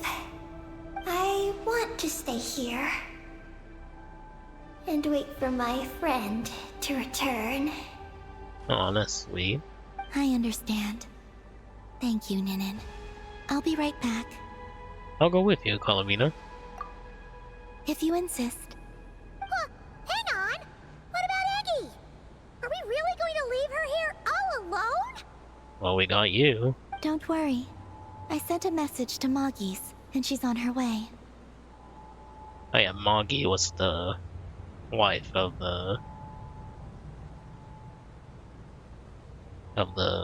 this researcher student. As long as she stays here, there's nothing else in this space that can harm her. Oh, Paimon's still a little worried, though. Maybe she should just stay here and keep Eggy company. That was the plan from the beginning. I forgot what the dude's name. Huh? Don't you want to see what the moon's core looks like? Yeah, but Eggy will get lonely here if we leave her all alone. Well, we had a camera. She's also Lusalim's daughter, which is, well, something she only just found out. News like that always takes some time to digest. And it's not easy to handle. What if she starts to overthink things and runs off somewhere dangerous? So, Paimon's gonna stay here with her and wait for Moggy's. Just make sure to come back and tell Paimon what you see, okay? Alright. Thank you, Paimon. My estimation of you has gone up once again. In that case, Paimon will increase your snack allowance by 1 share.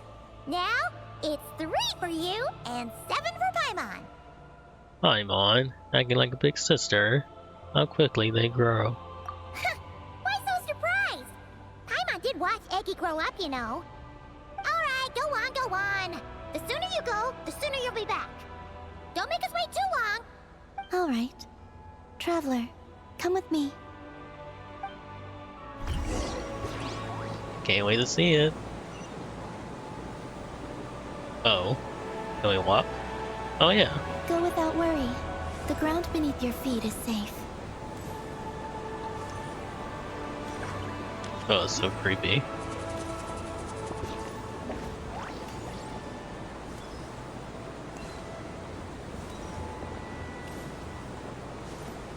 The finish line is down below. Don't be afraid. We'll go together.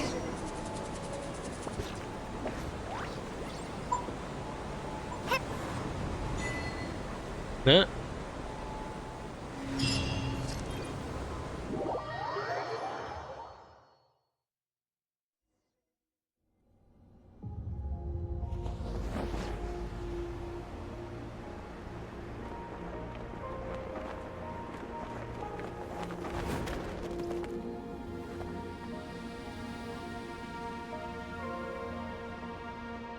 We made it down.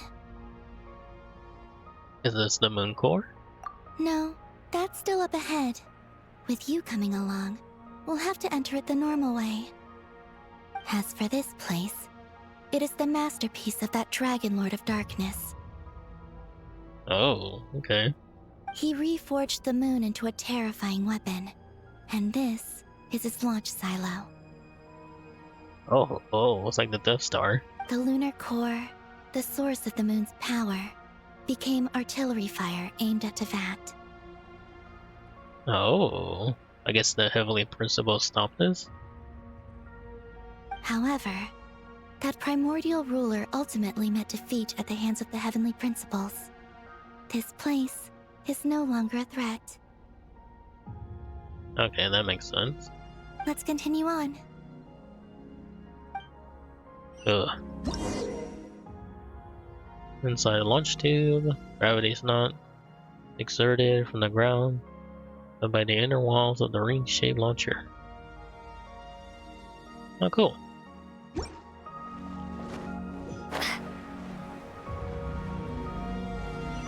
Oh man. We are walking atop the wall of the launch silo.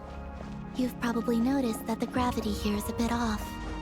It seems there are devices maintaining this facility.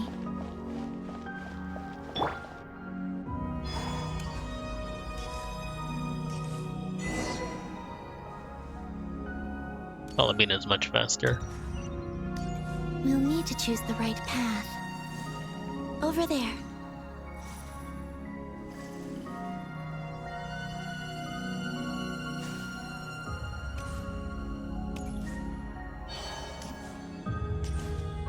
I mean, all we gotta do is just walk there, right? Unless there's more secrets in this place. Watch out for those engineering mechanisms. Don't let them slow you down.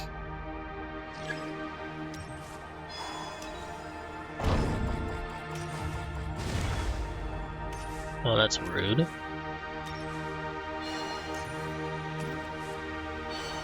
Luckily, you're pretty fast, Palomina.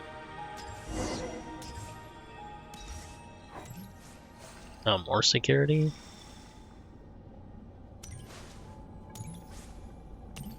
Alright.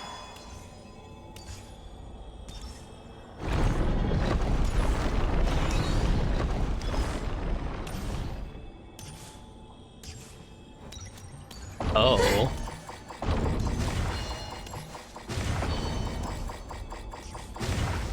That's rude.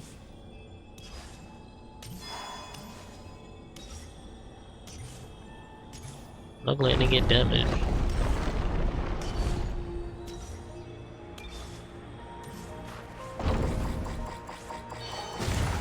Ooh, that was close. I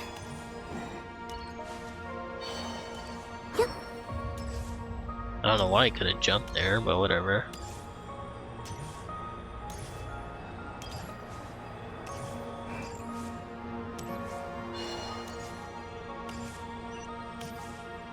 Sneaking. The gravity has shifted again. Are you alright? We're almost there. It looks like a boss battle. Right? I hope so. Or not, who knows? There we go. Beneath this door is where we need to go. Looks like we'll need a key to open it. You already have it with you. Oh, really? This is Lusalim's final facility. The one before was the Lunar Veil Laboratory, which is now the Lunar Sea. You mean the ancient moon fault? That's the one. Oh yeah, that thing we picked up. Has the system detected us? Sure looks like it. Regardless, they can do nothing to stop us. Aw, look at you, you're smiling. Very hilarious. Last line of defense, before the moon core. Might be able to use the ripple to destroy it. Destroy all subnodes connected to the core to completely destroy the core in the Guardian Central Nexus. Okay.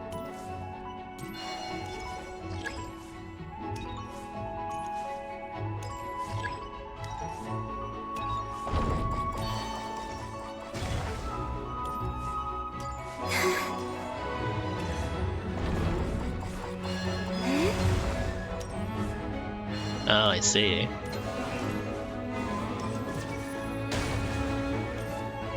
Right?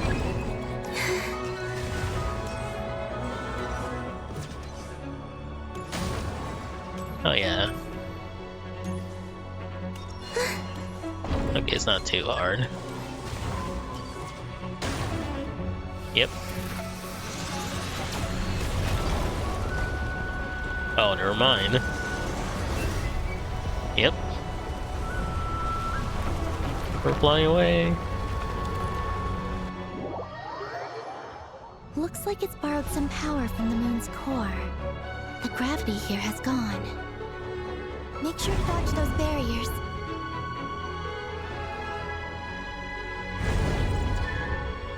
Oh, I see. That is very dangerous.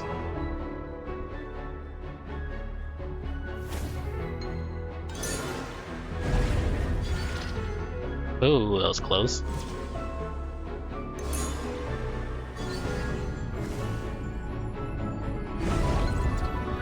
Oh.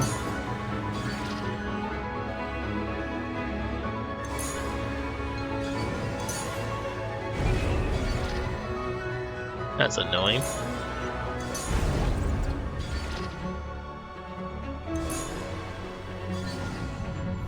Yeah, like they could stop us. Ow. How rude.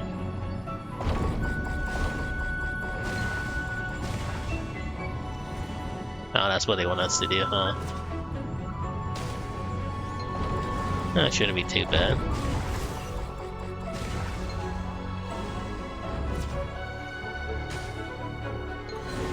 I think I missed.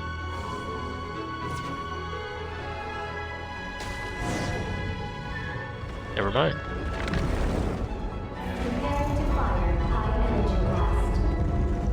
Don't get hit.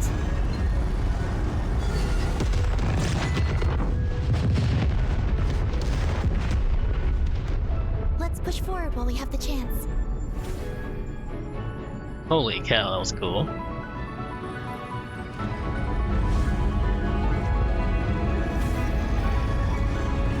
Uh oh, never mind.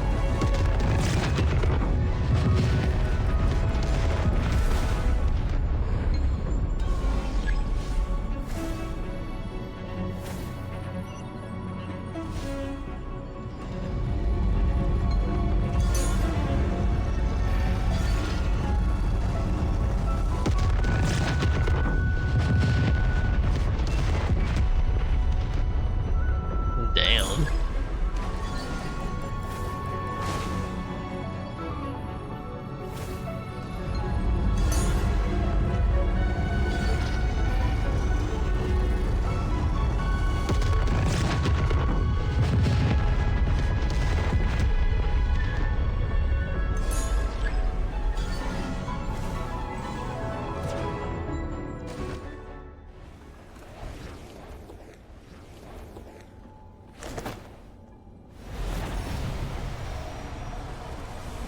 Oh, spiritual power. I'm just kidding.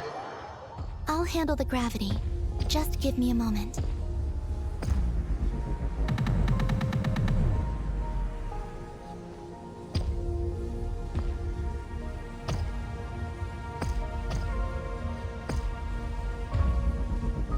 Oh, the moon core spiritual pressure is too great. No, I'm just kidding. It's really funny though.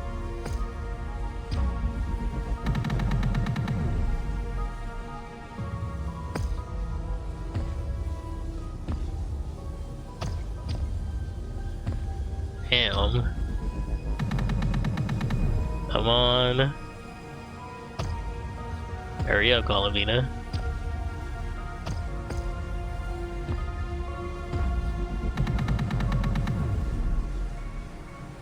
And how long is it gonna keep going?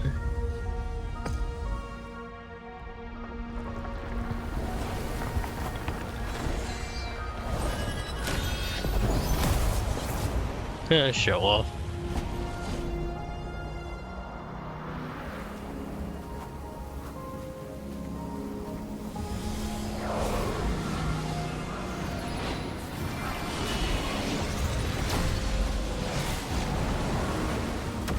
Hell yeah. Moon power.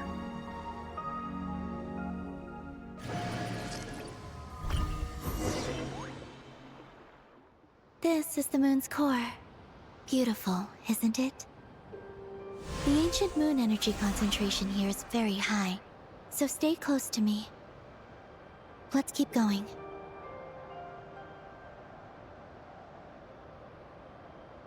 You must be wondering what Project Moongazer is. In truth, our whole journey so far has been a part of it. The Eye of Ibni Bellum, Ungien's Circle, the Space Lifeform Capture Station, Lusalim's Lunar Veil Laboratory. And now, we're here. The origin of the moon's life, and the seat of its will, its core.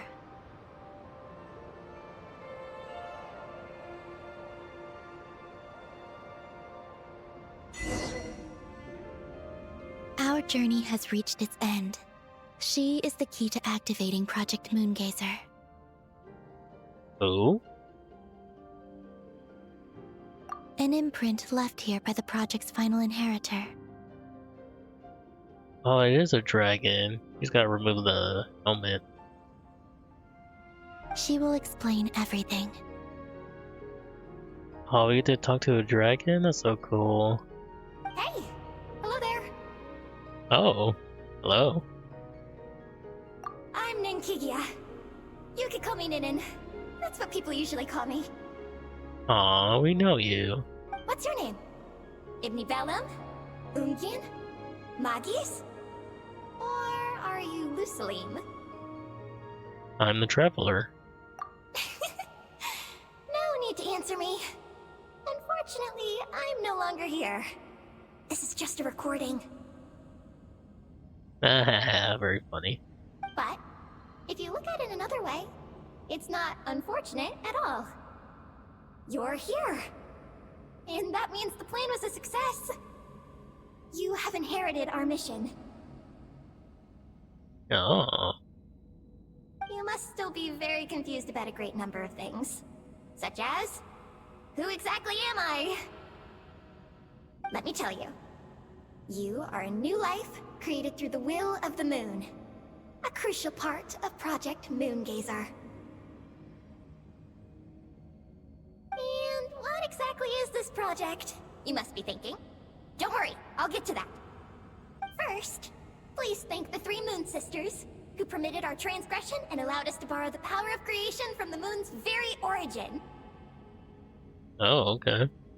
Secondly, thanks are owed to my teacher, Lusalim.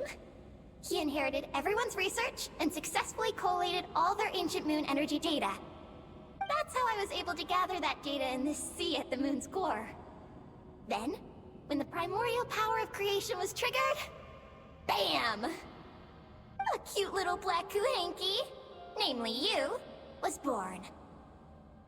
Oh, this is supposed to be for Ninin.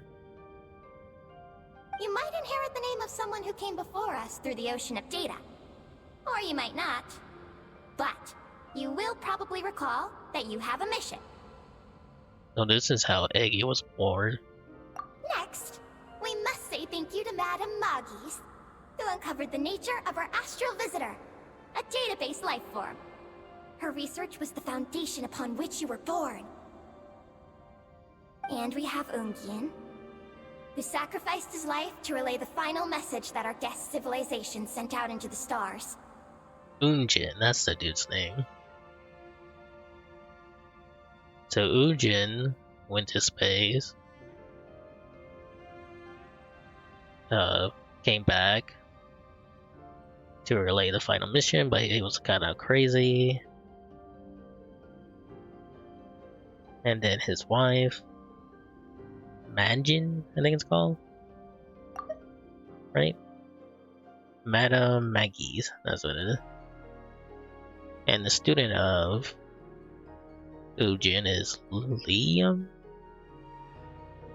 Trying to see where the name is. But yeah, and then Ninin, the daughter of this research facility. And here we are. Then came the first moongazer, Ibni Bellum, who led us to the moon, opened our eyes, and tirelessly gazed into the brilliant, starry skies. Finally, dear successor, thank you as well for your imminent sacrifice, which will activate the final step of our project. Oh, okay. Your mission is to continue transmitting the message we once received out into the universe. A single ray of light is feeble, easily swallowed by the darkness. But as long as another light shines out before it can fade, then one day, there will surely come a ray of light that pierces the night like the dawn. Why do I feel like this is similar to Mani in Natlan? I imagine you understand what I mean at this point, yes? As it happens, my time is almost up. But that's okay. I'll be joining them all soon. Come to think of it, you might actually have inherited my name. Aww. It's time to say goodbye. Go complete your mission. And lastly, I salute you, and all your fellow moongazers. So Ninen's mission is just to spread that message through the universe. Kinda cool though. And that's everything. All the researchers who once explored the starry sky have had their data merged into this ocean. By the will of the moon, they will be reborn at some point in the future in forms akin to Eggies. They will instinctively consume each other to acquire more data until the mission becomes clear in their minds. Then, they will walk the path we have walked once more, come here, and learn everything. They will use themselves as keys to open the Moongazer module in the Eye of Ibn Bellum and resend the message out into the universe. Then they will return to the cycle alive. Yes, and this cycle may have already happened more than once. Oh, interesting. That said, calling out into unknown space is not necessarily safe. The dragon researchers must have also realized this, which is why they began work on the lunar veil. Oh, to hide the moon. And in Ninen's era, the world already teetered on the brink of destruction due to the conflict between two supreme beings. Yeah, the Heavenly Principles and the Dragon Lords. Or King Dragon. But peace has been restored into that, at least for now. That is true. If the signal sent out this time ends up drawing the attention of the darkness that dwells amidst the stars to this place... As promised, I will hand the key and the message over to Ninen. Ooh, I wonder if it'll actually reach, what's his name? Sturtologi. But do you think we should stop her from completing her mission? Or should we support her? I need some time to think. I understand. Then let us return to the first Moongazer's tower. What about Paimon and Ninin? Don't worry. Magis will pick them up. It'll be a fairly long journey. We'll have plenty of time to give this some more thought. Let's go. It's time to leave.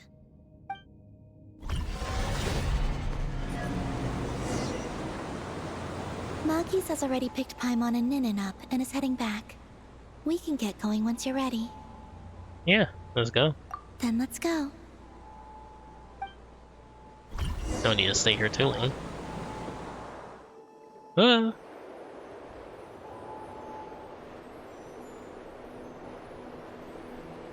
So this entire place is just a dead weapon. So crazy though.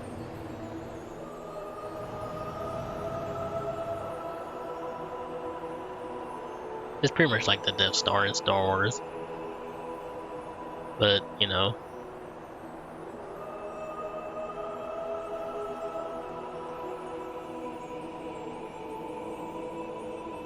I can sense you're troubled. I am too. So it might be best if we spend our journey back in silence. Gaze upon the moon, add to that, then look up at the starry sky. You will find the answer, I'm sure. Huh? Bye-bye, Columbina. Oh no, there she is.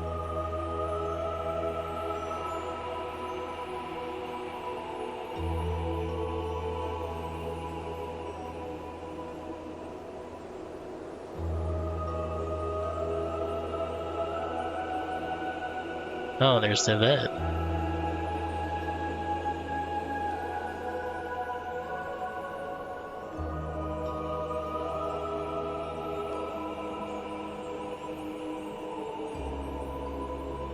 Man, that's super cool.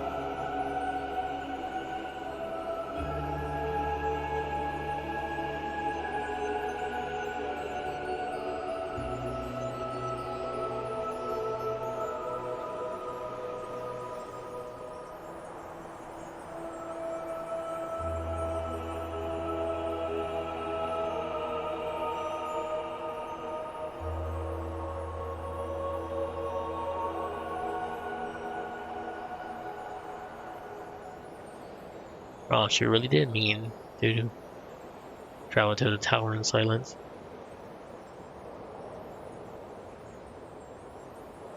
It, around the moon in 8 days.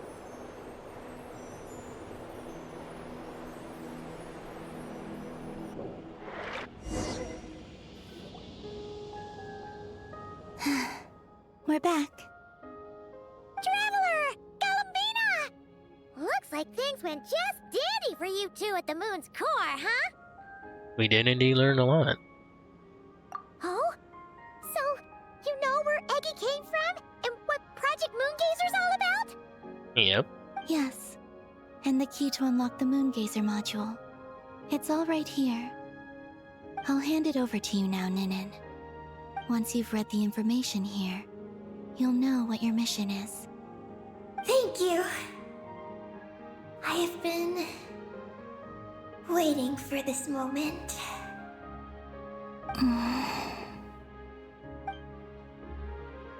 Galambina? Traveler? Why do you two look so serious? Because her mission involves unknown risk. What kind of risks? You'll find out by the time you're done reading.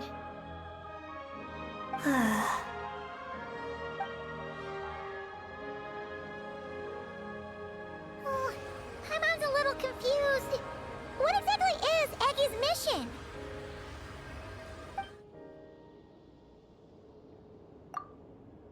Sending a message into the starry sky? So, that's what Project Moongazer's all about? So the risk is, we could expose to that? Are you serious? This is a tough call. Eggy, are you alright? Hey, don't be sad. We can still talk this over, right?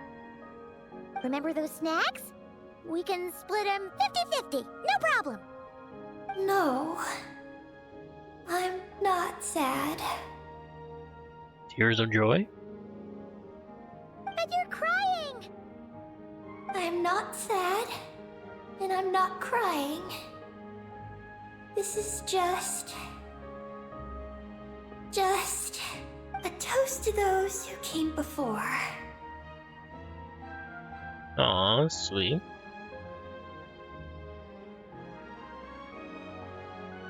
Galambina, Traveler, Paimon. Thank you're my friends.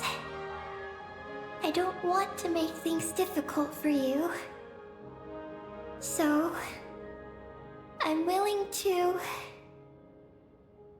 give up on my mission. Eggy. Aw. It's okay, Paimon. I'm not the first to have executed this plan. My predecessors have long since sent our voices out into the stars. That is true. Those voices, so filled with courage, must have traveled to the farthest reaches of the starry skies by now. As long as those voices endure, silence cannot reign across the universe. And that is enough. Traveler, have you made up your mind? Oh, okay. Maybe we could execute Project Music here one last time. Ooh. Why not? We've been through worse. Yeah, maybe we could execute Project Gazer one last time. I agree. Oh, okay. You really think so? I mean, we got a moon goddess. Can we really take that risk? Moongazer has already been executed many times. Right. The false sky used to conceal Tevat has also been opened more than once.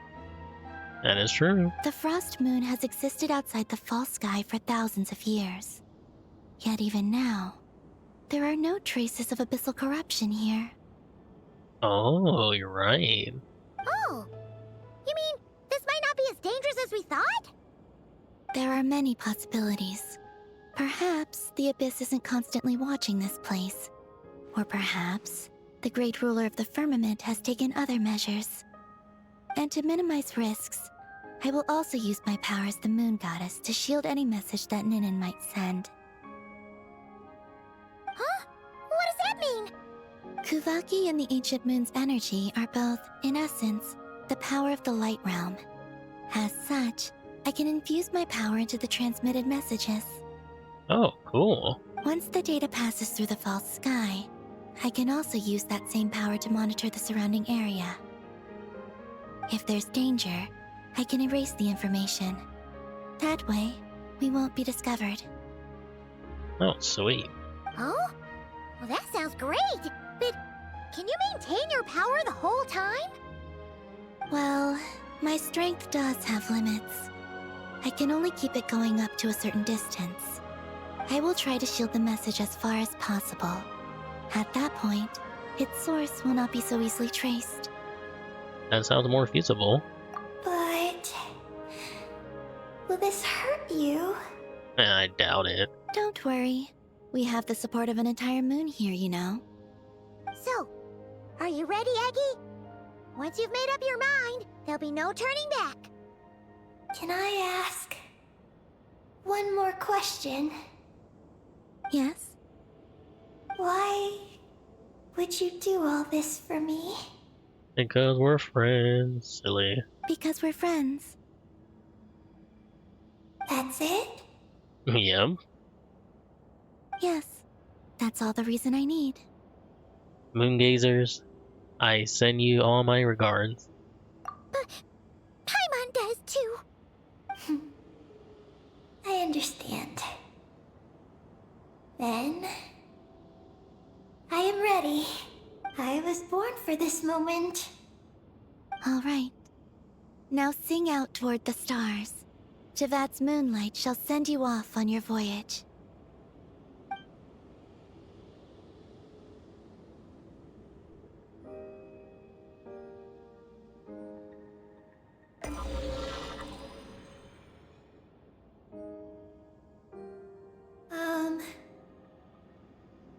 Hello? Hello, everyone. I am so glad to be able to send this message out into the mysterious vastness of space. I don't know if it will reach you, but if nothing else, let it at least dispel some of the silence that fills this cold universe. If you are out there and you hear this, then there must surely be some kind of special gravity that, like the moon, has captured us both. So, I'd like you and your civilization to know that you are not alone beneath this boundless starry sky. Our era is drawing to a close, but our courage, faith, and intellect will echo across the sea of stars via this tiny message. It is insignificant, but it is our light. I hope it emboldens you. You do not face the unknown in the darkness alone. Please, keep sending your voices out into the stars. And let them become your light too. A single ray of light is feeble, easily swallowed by the darkness. But as long as another light shines out before it can fade, then one day, there will surely come a ray of light that pierces the night like the dawn. Last but not least, we are moon gazers in an unremarkable corner of the universe. Our names are Ibni Bellum, Ungin, Magis Getty, Lusalim, And Ninin. Ninkigia. To everyone who can hear this, we send you our regards. My friends, thank you.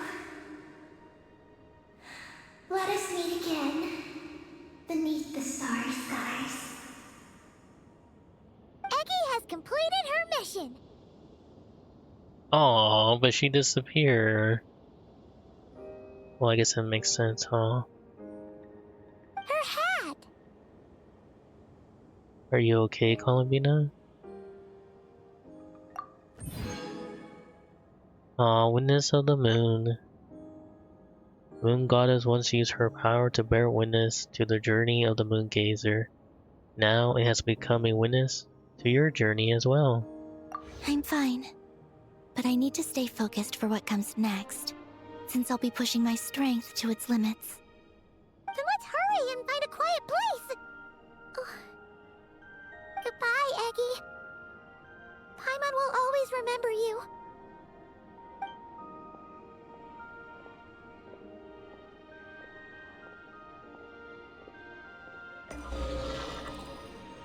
Uh-oh. A burst of signal static. It seems the activation of the Moon Gazer module has activated a sealed data segment. This is the received message and sending our reply. Holy cow. Unable to accurately pinpoint your coordinates. I cannot know how long this reply reaches you. But I'd like to respond at this very moment. We are travelers who have traversed the universe alone for a long time. And your voices, it is as if a bonfire has suddenly lit up a dark forest. Wait, is that us? Is that how we came here? You take great risks, yet you are fearless. You inspire us and warm our hearts. Yeah, that's us. So we received the signal to come here. I believe, in this moment, it is the gravity of the starry sea and destiny that connects you and me. In the future, we will try to find your planet. But not now, unfortunately. We're still dealing with some trouble. So where were we? A burst of signal static. Lumine, how are we doing? Oh my. Okay. Almost ready, Ether. A burst of signal static. Well then, my regards to you. Just as you said, the sea of stars is vast and boundless, and we are not alone. Let us meet again beneath the starry skies. Wow.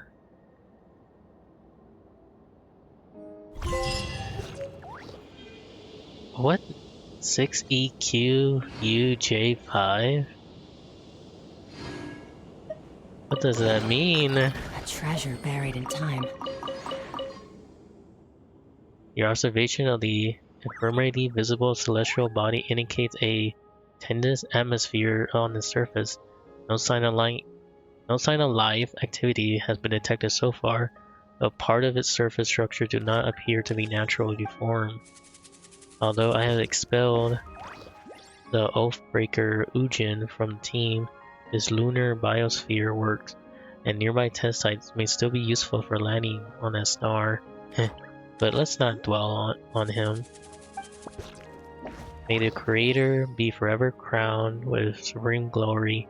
We shall journey towards the stars, as we once gazed upon the moon from our Earth. Recorded by Indian Bellum. Oh, the first moon gazer. That is so unbelievable.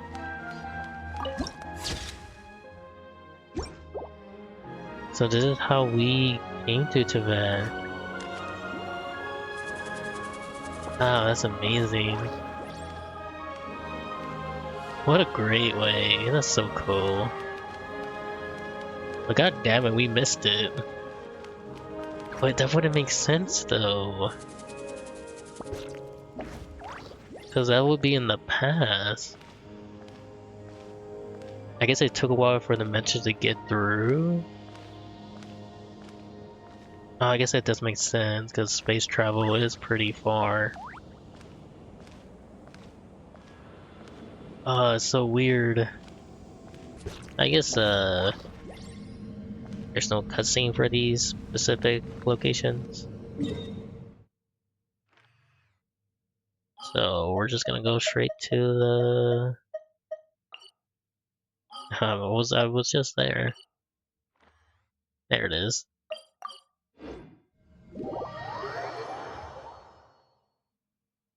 A new buffs for old characters. Yep, there she is. Barbeloff. What? Is Paimon seeing things? Is that a Dodoko? Paimon, we're in Fontaine. You probably just got Dodoko on the brain. No, there really is a Dodoko over there. And it looks just like... It looks like Barbeloth. The Dodokos have finally risen up. Oh my, what a coincidence this is. Traveler?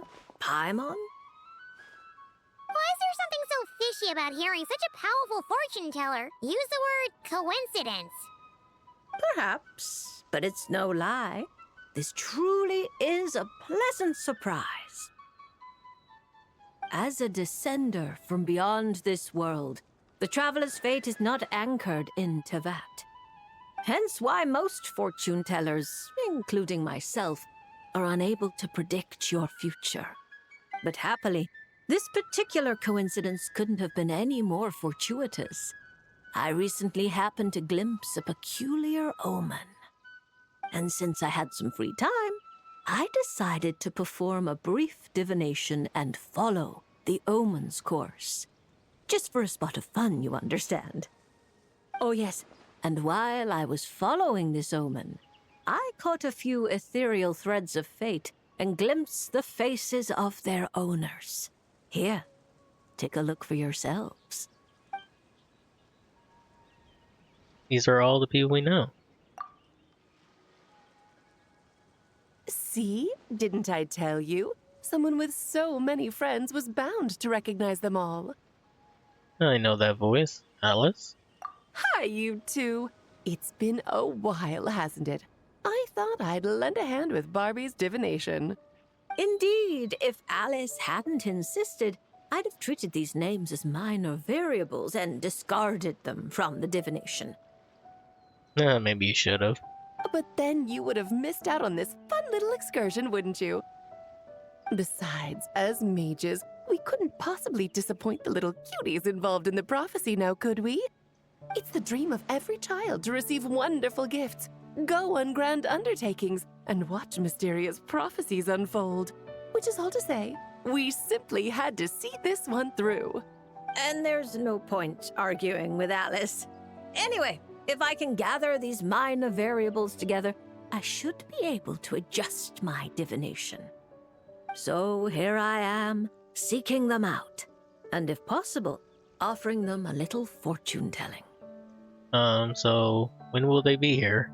I don't have time to go around divining things like that, but I'm sure it won't be long. Is that why you've set up this stall? So you can sit and wait for them to arrive? Don't worry, I'm not just sitting around twiddling my thumbs. This Dodoko is simply a stand-in. I'm still working on my research.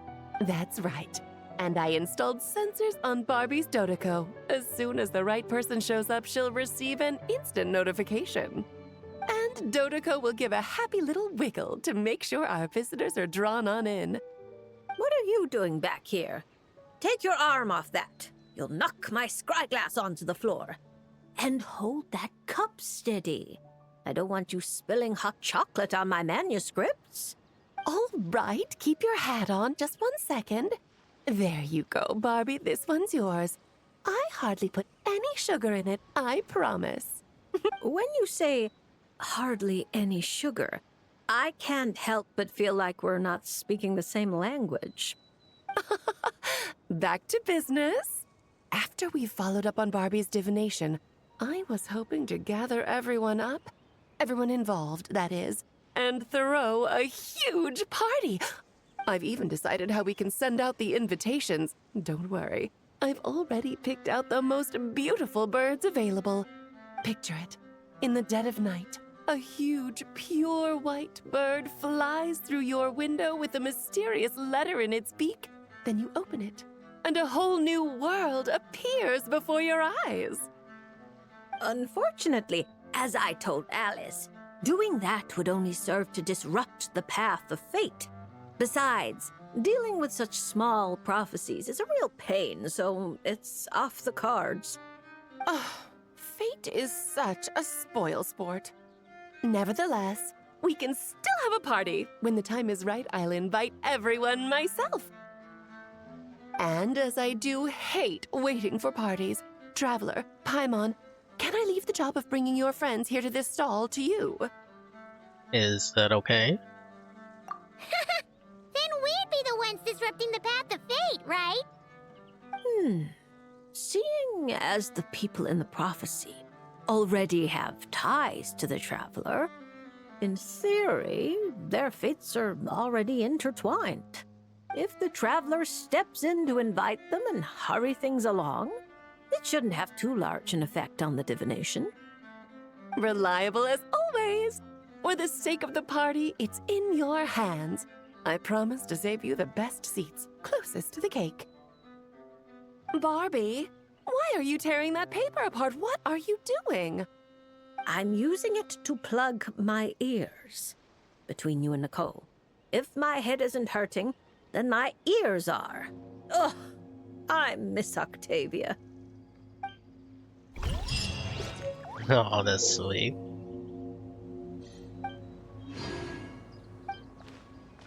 Alright.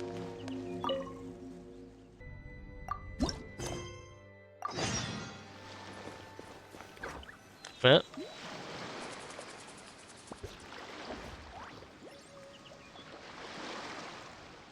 So what you're saying is that this card I drew is actually pretty good? Fate is simply fate. It makes no distinction between bad and good. However, talking solely about the upright strength card you drew, one of its interpretations actually fits your profession well. ooh, that looks cool. This card symbolizes passion, courage, confidence, and desire, as well as perfect, unfaltering love.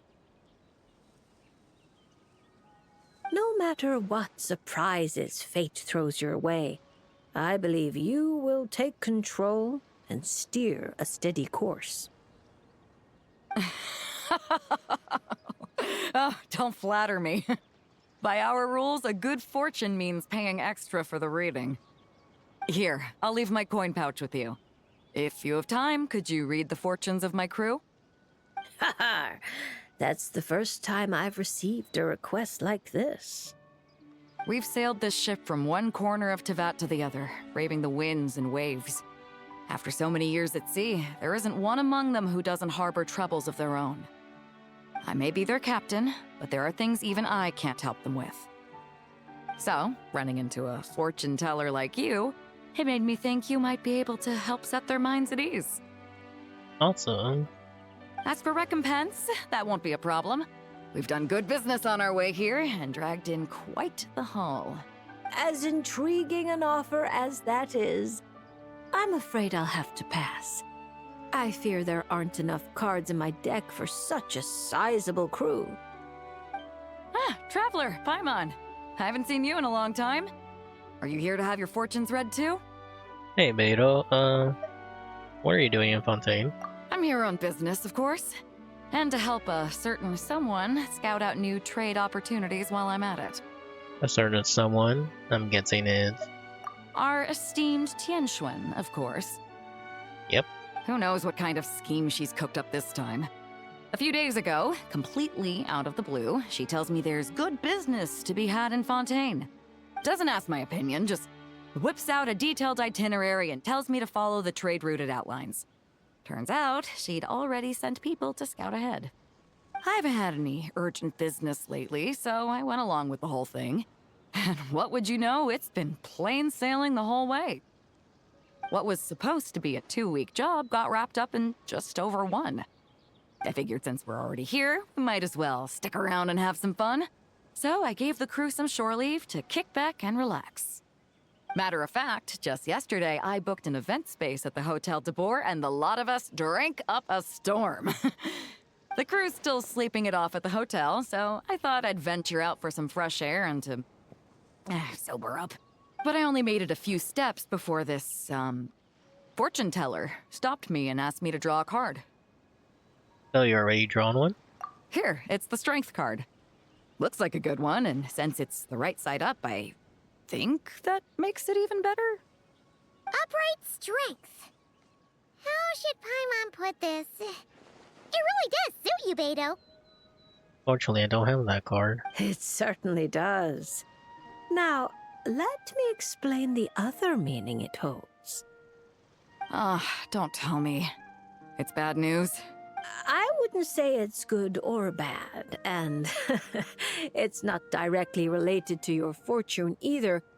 Just a little after-class musing, now that your reading is over. It's clear that you possess both powerful outer strength and an indomitable inner spirit. To borrow a metaphor, you're a lantern in the dark night. You dispel the darkness and guide lost souls on their forward paths. But you must know that it's not only the lost and weak who are attracted to the glow. Bugs cling to the lantern, competing for light and heat. Believing that it can keep them warm, the light burns more intensely. Only by doing so will its radiance not dim. Now, it would be best if someone could drive these bugs away. Because if no one does, perhaps one day the flame will consume its remaining fuel, all for the sake of a few unworthy pests. If that's your concern, I don't think there's any need to worry. I have a friend who knows how to help people figure things out, and, well, she enjoys taking care of pests who hide out in the corners. A rare friend to have. Judging by your tone, you must really trust her. She doesn't sound like someone who would easily lose her way. Her? Oh, if she were the type to get lost, I doubt anyone in Liyue would know how to stay on course. Take this trip, for instance. She's the one who pointed the way. It all makes sense now. I was just thinking, if she really wanted to do business, there's no way she'd let me kick back and relax. I suppose this is what you should expect from the Ting Shuang. Even giving someone time off requires an elaborate ruse. So basically, Ningguang just wanted to give you a holiday. But why make you take such a massive detour? Well, I'm sure she'd say something like, "Some detours are needed. Only by taking them can the shortcuts be found." I'll never be able to unravel the twists and turns of her mind. Well, she still needs me to help expand her trade routes, though, so it's not like she'd do me harm. As her strength card, I'll remain up front, breaking the waves and forging a path ahead. Whoa! Oh, look at the time. I'd better head back and check on my crew. See if I can't sober them up a little, get them shipshape and ready to sail. Traveler, Paimon, Lady Fortune Teller. I hope to see you around. This card is a rare treasure. Can I keep it? Oh, probably not, right? I'll just take one last look. A light that guides the lost, and those who come for more than its glow. Interesting. If I have the time, I should pay another visit to Liyue. Oh, maybe she'll be there in the next lantern, right? So you can't help me fix this annoying affliction either? Precisely. It's already too deeply intertwined with your fate. Imagine your destiny is a tree. This affliction is like a new shoot growing from its branches. It's been helping you absorb sunlight and dew this whole time. It, long ago, began to shape your fate. Oh, I guess she doesn't like her card. If you cut it off now, the wound left behind might fester, infecting the entire tree. You make it sound like it's a good thing. It's clearly getting in my way, keeping me from mixing the drinks I need.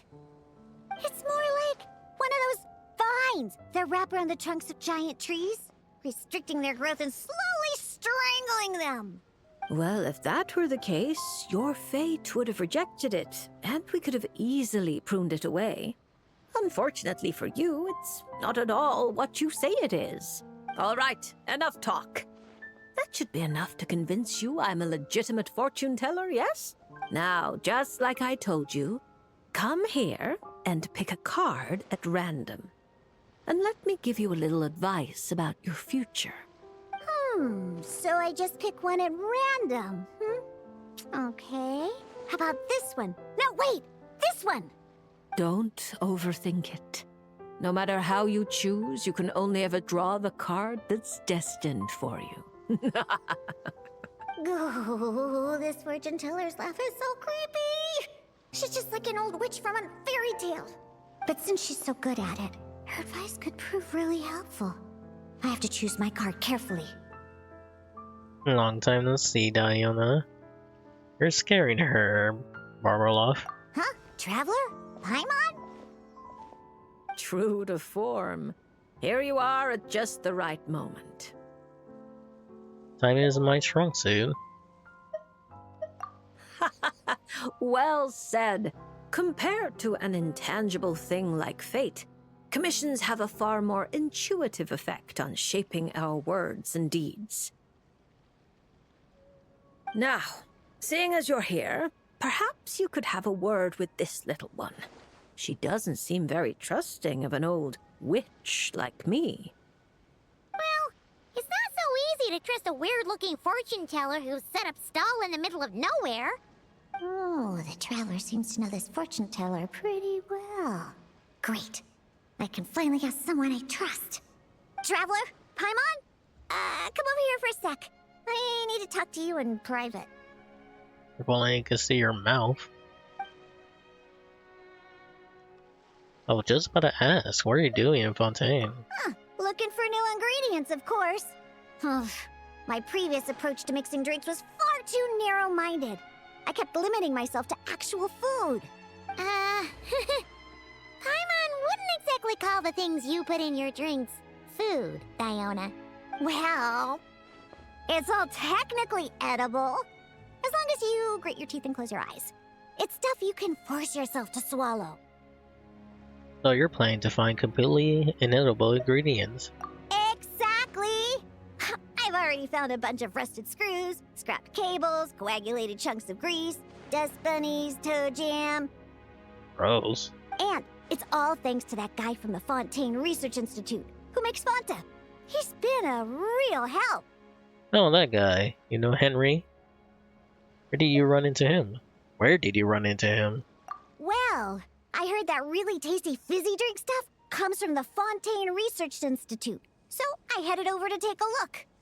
When I got there, Mr. Henri let me try a few bottles of the new Fanta flavors. Completely on the house. Mr. Henri doesn't smell of alcohol at all. Nope. He just smells like Fanta. Sweet and tangy. When stiff, and you can tell he's a reliable sort of grown-up. And he was the one who suggested I come to this stall.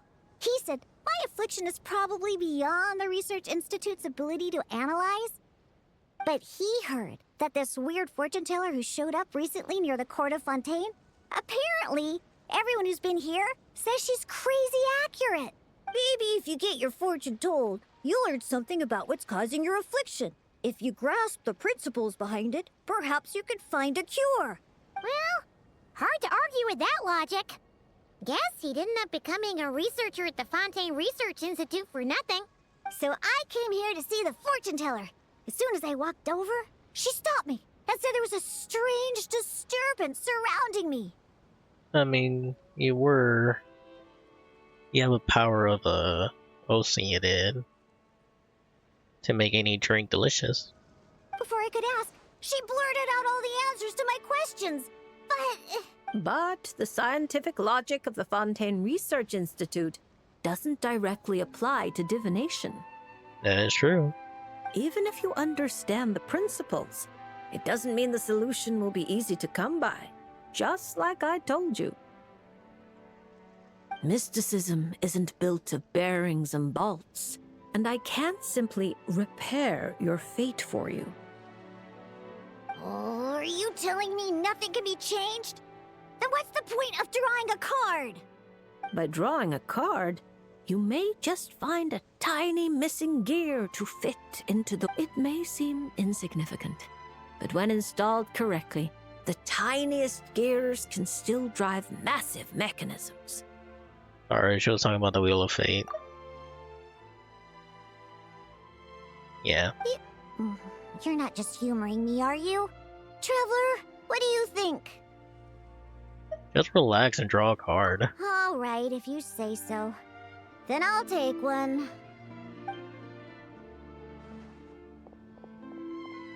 All you gotta do is just draw a card.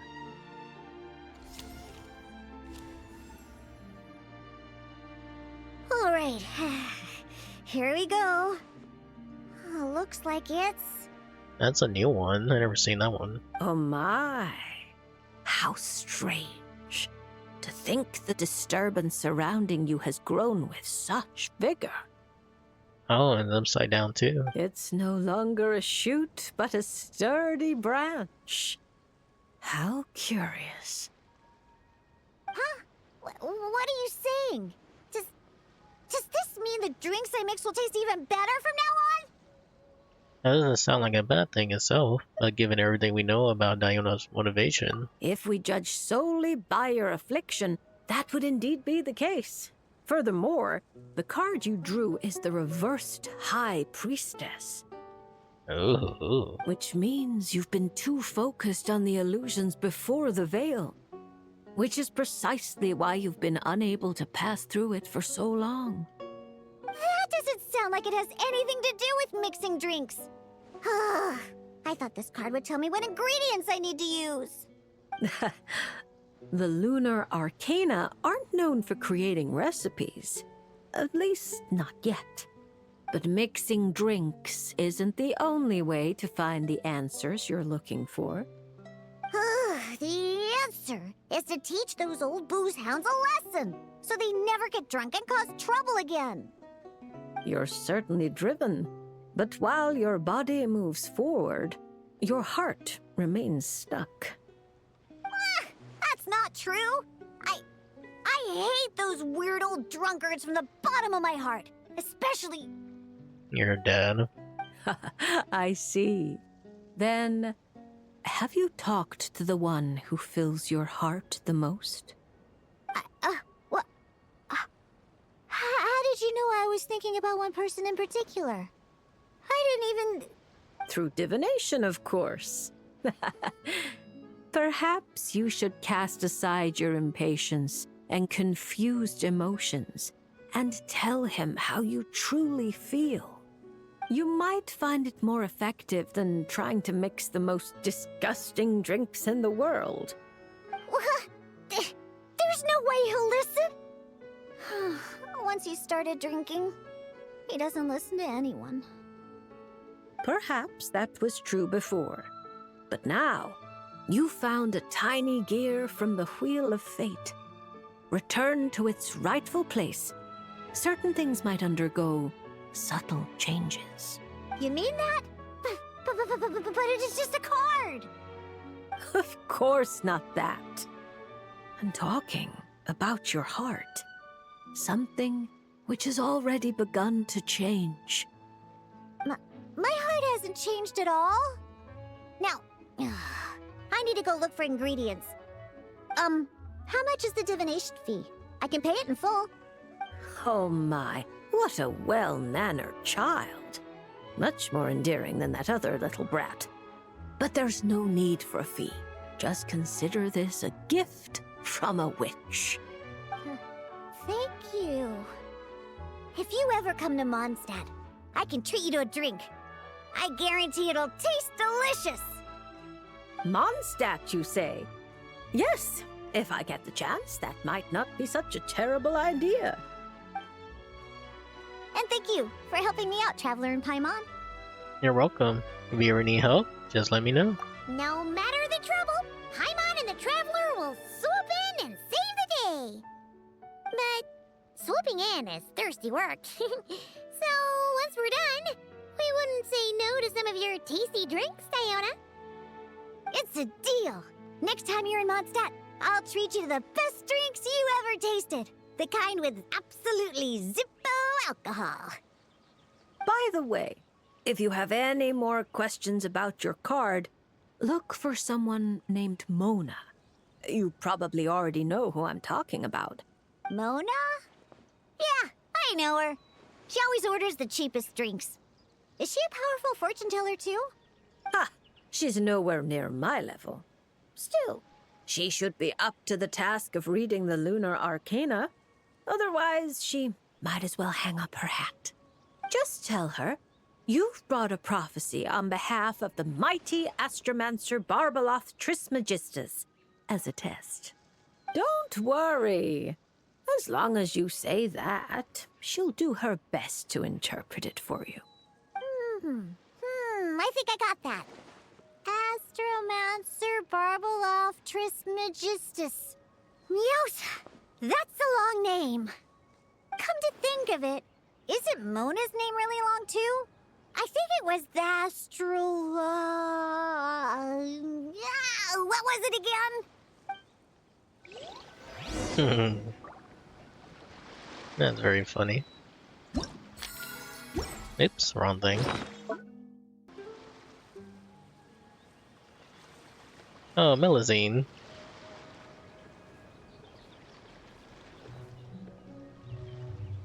Is it coming back to you yet, Chi-Chi? Oh, I'm sorry. There's no need to apologize. We still have a long way before we get to the Palais Mermonia. Let's keep walking for now. I'm sure you'll remember where your home is soon. But it's in leeway. Look, it's Chi-Chi, and she's with a Melusine. Huh, that's a combo Paimon wasn't expecting to see. So true. Traveler and Paimon. Hello. You know Chi-Chi? Fantastic news! I ran into her while investigating near Lumadus Harbor. Judging by her size, I figured she was a human child. She is a child, right? An undead child. I am A zombie. Our good friend. Right! We go way back! We're the best of friends! Quick thinking. If Chi-Chi had said she was a zombie, you might have scared her half to death. Oh, it would've been funny though. Yes, best of friends. That's right. Wow, this is a happy coincidence for sure. To be honest, this is the first time I've ever found myself completely at a loss. I take it you know about her memory issues? She can hardly seem to remember anything besides her own name. Chi-Chi gets like that sometimes. Poor child. I was going to take her back to the Maréchaussée Phantom and let her stay there for a while. But I hoped she might get some of her memories back on the road. Since you're such good friends, I take it you know where she lives? It would save such a lot of trouble if I could take her straight home. We know, but it's, a very long way from here. Very long way? I followed a Sealy all the way to Lumideus Harbor. Huh? You remembered something? What happened before that? Before that, Dr. Baiju took me on his rounds at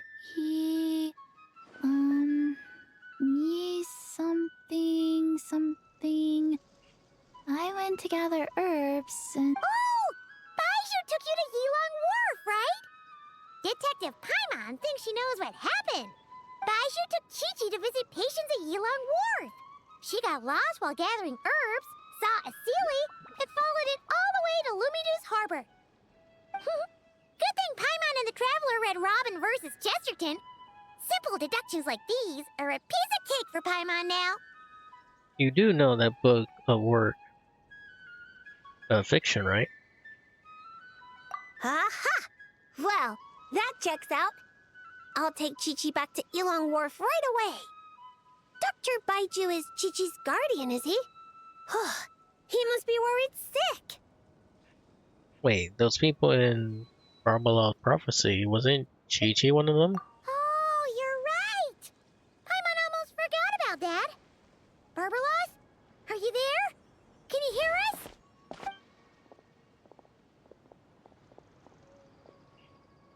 No need to shout. I've been here all along. I simply didn't want to interrupt your conversation. Listening is the default state of any good fortune teller. This Sealy's so-called guidance could also be considered the guidance of fate.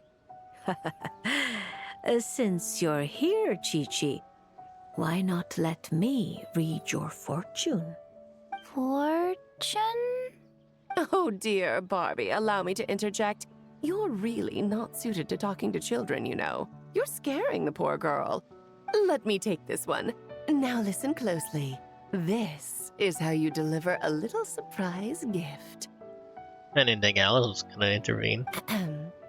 Little Chi-Chi, member of the Little Hexen Circle, I'm the mother of your ally Klee, Auntie Alice, the greatest witch in the world. Nice to meet you, Auntie Alice. Ah, what a sweet, polite little child. Come now, let Auntie's friend, another great witch, throw you a wonderful surprise fortune-telling party. Fortune-telling party? That's right. Look at the cards in front of you. Aren't they pretty? Do you like them? I like them. That's wonderful. Now, can you pick one for me? Is this one all right? Yep, upside down.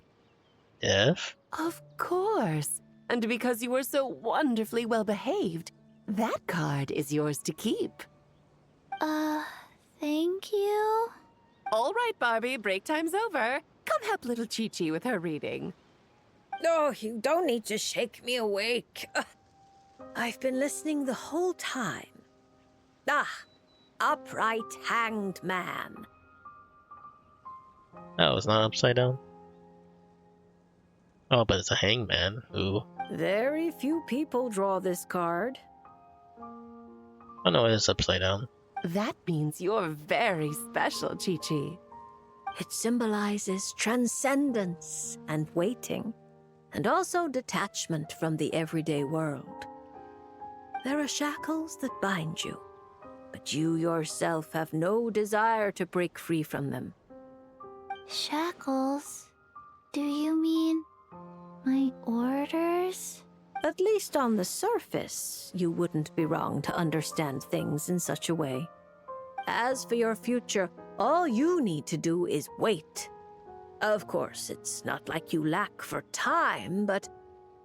Oh my, how strange, how very strange. Oh, Barbarella just now realized. Hold up a second, you're saying too much at once. Give the poor child a moment to breathe. Let Chi-Chi savor her little gift first. You really do need to show a little more patience with children. What do you think, Chi-Chi? Do you like your surprise? This card is pretty. Thank you, Auntie Alice. Oh, good girl. You did such a good job remembering Auntie's name. Oh, Auntie would love to chat with you some more, but it's time for you to go home. If Auntie Barbie has more to say, then next time the Hexen Circle meets, she can make a prophecy for every little witch who attends. Wouldn't that be lovely? Could you not add to my workload without asking me first? Then it's settled. See you next time, Chi-Chi, and all of you witnesses. Bye-bye, Auntie Alice and Auntie Alice's best of friends. Phew! Is that all over now? Did those two voices just come from this doll? What kind of toy is this? It's so cute! Where can I... Ugh! No, that's not important right now. Chi-Chi, let's go find that Dr. Baiju of yours. It's time. Chi-Chi should go home. See you next time, Traveler and Paimon. Take care, stay safe. Card. Gift. Pretty. Fortunately, I do not have that card. Alright, one more to go. Mizuki. Let's see what the York tale tells.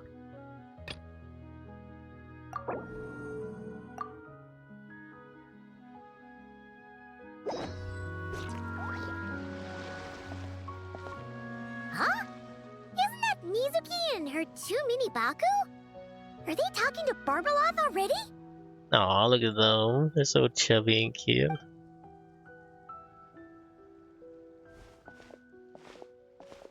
Traveler and Paimon? Lady Barbeloth was just talking about you. I was wondering if we might cross paths. It seems like fate has already arranged our meeting place. Are you here on holidays, Mizuki? I suppose you could say that. If the prep work for this educational film about psychology I'm doing goes smoothly, I should indeed have time for some leisure. Though until then, I still need to focus on my work. A film about psychology? This is a new form of therapy? Whoa! Films can do that? That's amazing! It's a new idea I came up with. Back when I was promoting Isa Bathhouse, I took inspiration from Fontanian cinema and recorded a few variety show episodes. People seemed to love it. Not only did they watch every episode, they even remembered all the psychological concepts we showcased. So I thought, why not make a few films about mental disorders as a fun and educational way to explain basic psychological concepts? If I can raise everyone's basic awareness, perhaps people can develop a more objective understanding of what mental disorders are. Perhaps I can stop people from blindly dismissing these conditions as made-up nonsense, or treating them like some terrifying boogeyman. And maybe my future therapy sessions will go a little more smoothly. You clearly put up a lot of thought into this. That's right. After all, illnesses of the mind are invisible and hard to pin down. Trying to get a hold on them, or even just detecting their existence, is sometimes far from easy. But even I don't know how to pin them down to fit neatly into a script. I'm a bit embarrassed to admit it, but even though I've written quite a few papers about mental health, I'm completely stuck when it comes to writing a film script. Sometimes I stay cooped up in my room all day, endlessly going over a few lines of dialogue or a few seconds of plot. Even then, I might come away with nothing to show at the end of it. That sounds exhausting. Need to relax. Maybe you're just missing a little spark of inspiration. When Paimon and the Traveler get stuck on one thing, we do something else, and then, ding! The answer just pops into our heads. It seems like great minds think alike, Paimon. That's why I came here. To experience a form of divination quite unlike the fortune slips I'm used to. I'm hoping this mage's lunar arcana can bring me some fresh inspiration. Inspiration. Anya once said that she wanted to write a fairy tale for every card in the lunar arcana. But there were so many stories she wanted to write, and so little time. Since you're looking for inspiration, go ahead and draw a card, Miss Yokai. I hope that mage's unfinished fairy tale can lead you to the inspiration for your own story. All right, Lady Barbeloth. But most of what I know about divination relates to the Grand Narukami Shrine. Fortune-telling with cards is a first for me. If I do anything that breaks the proper ritual etiquette, please set me straight.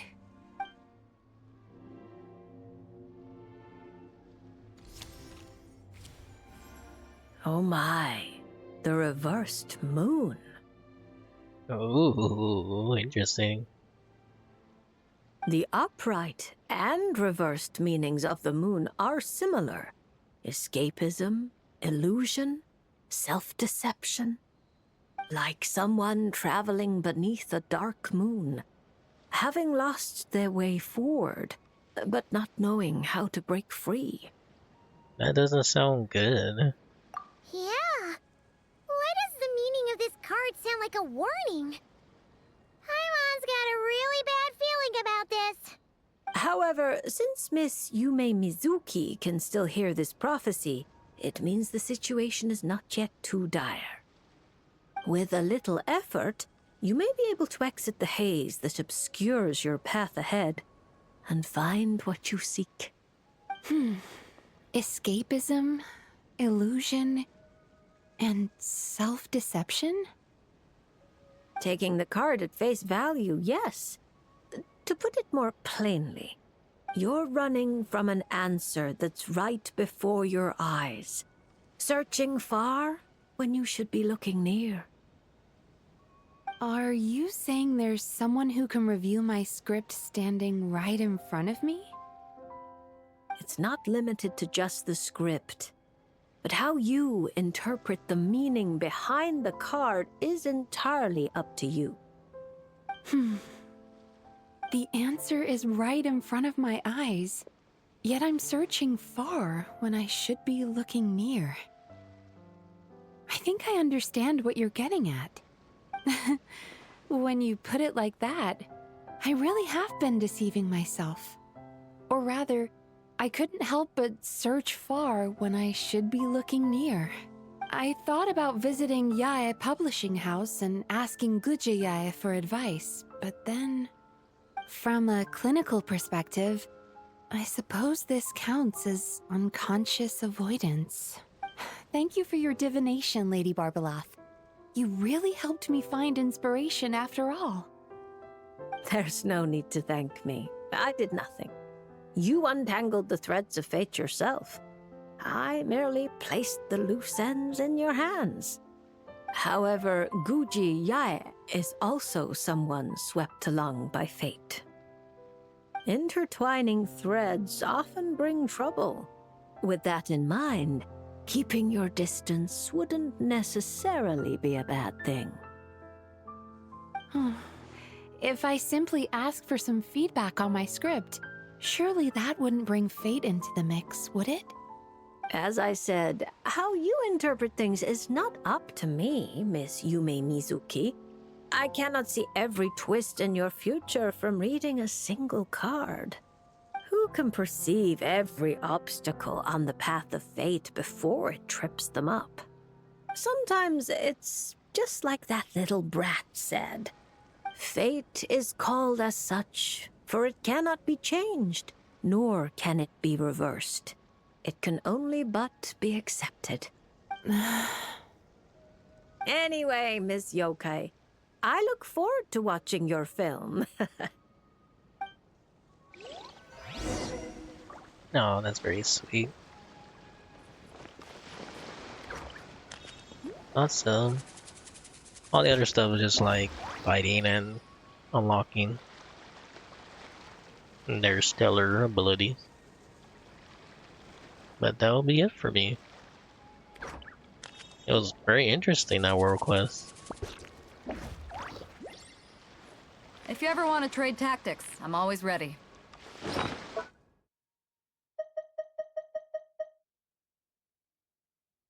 Okay.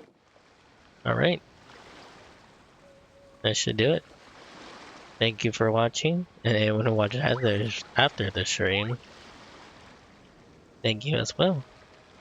Until next time, I'll see you guys later. Love you, my humans. Goodbye.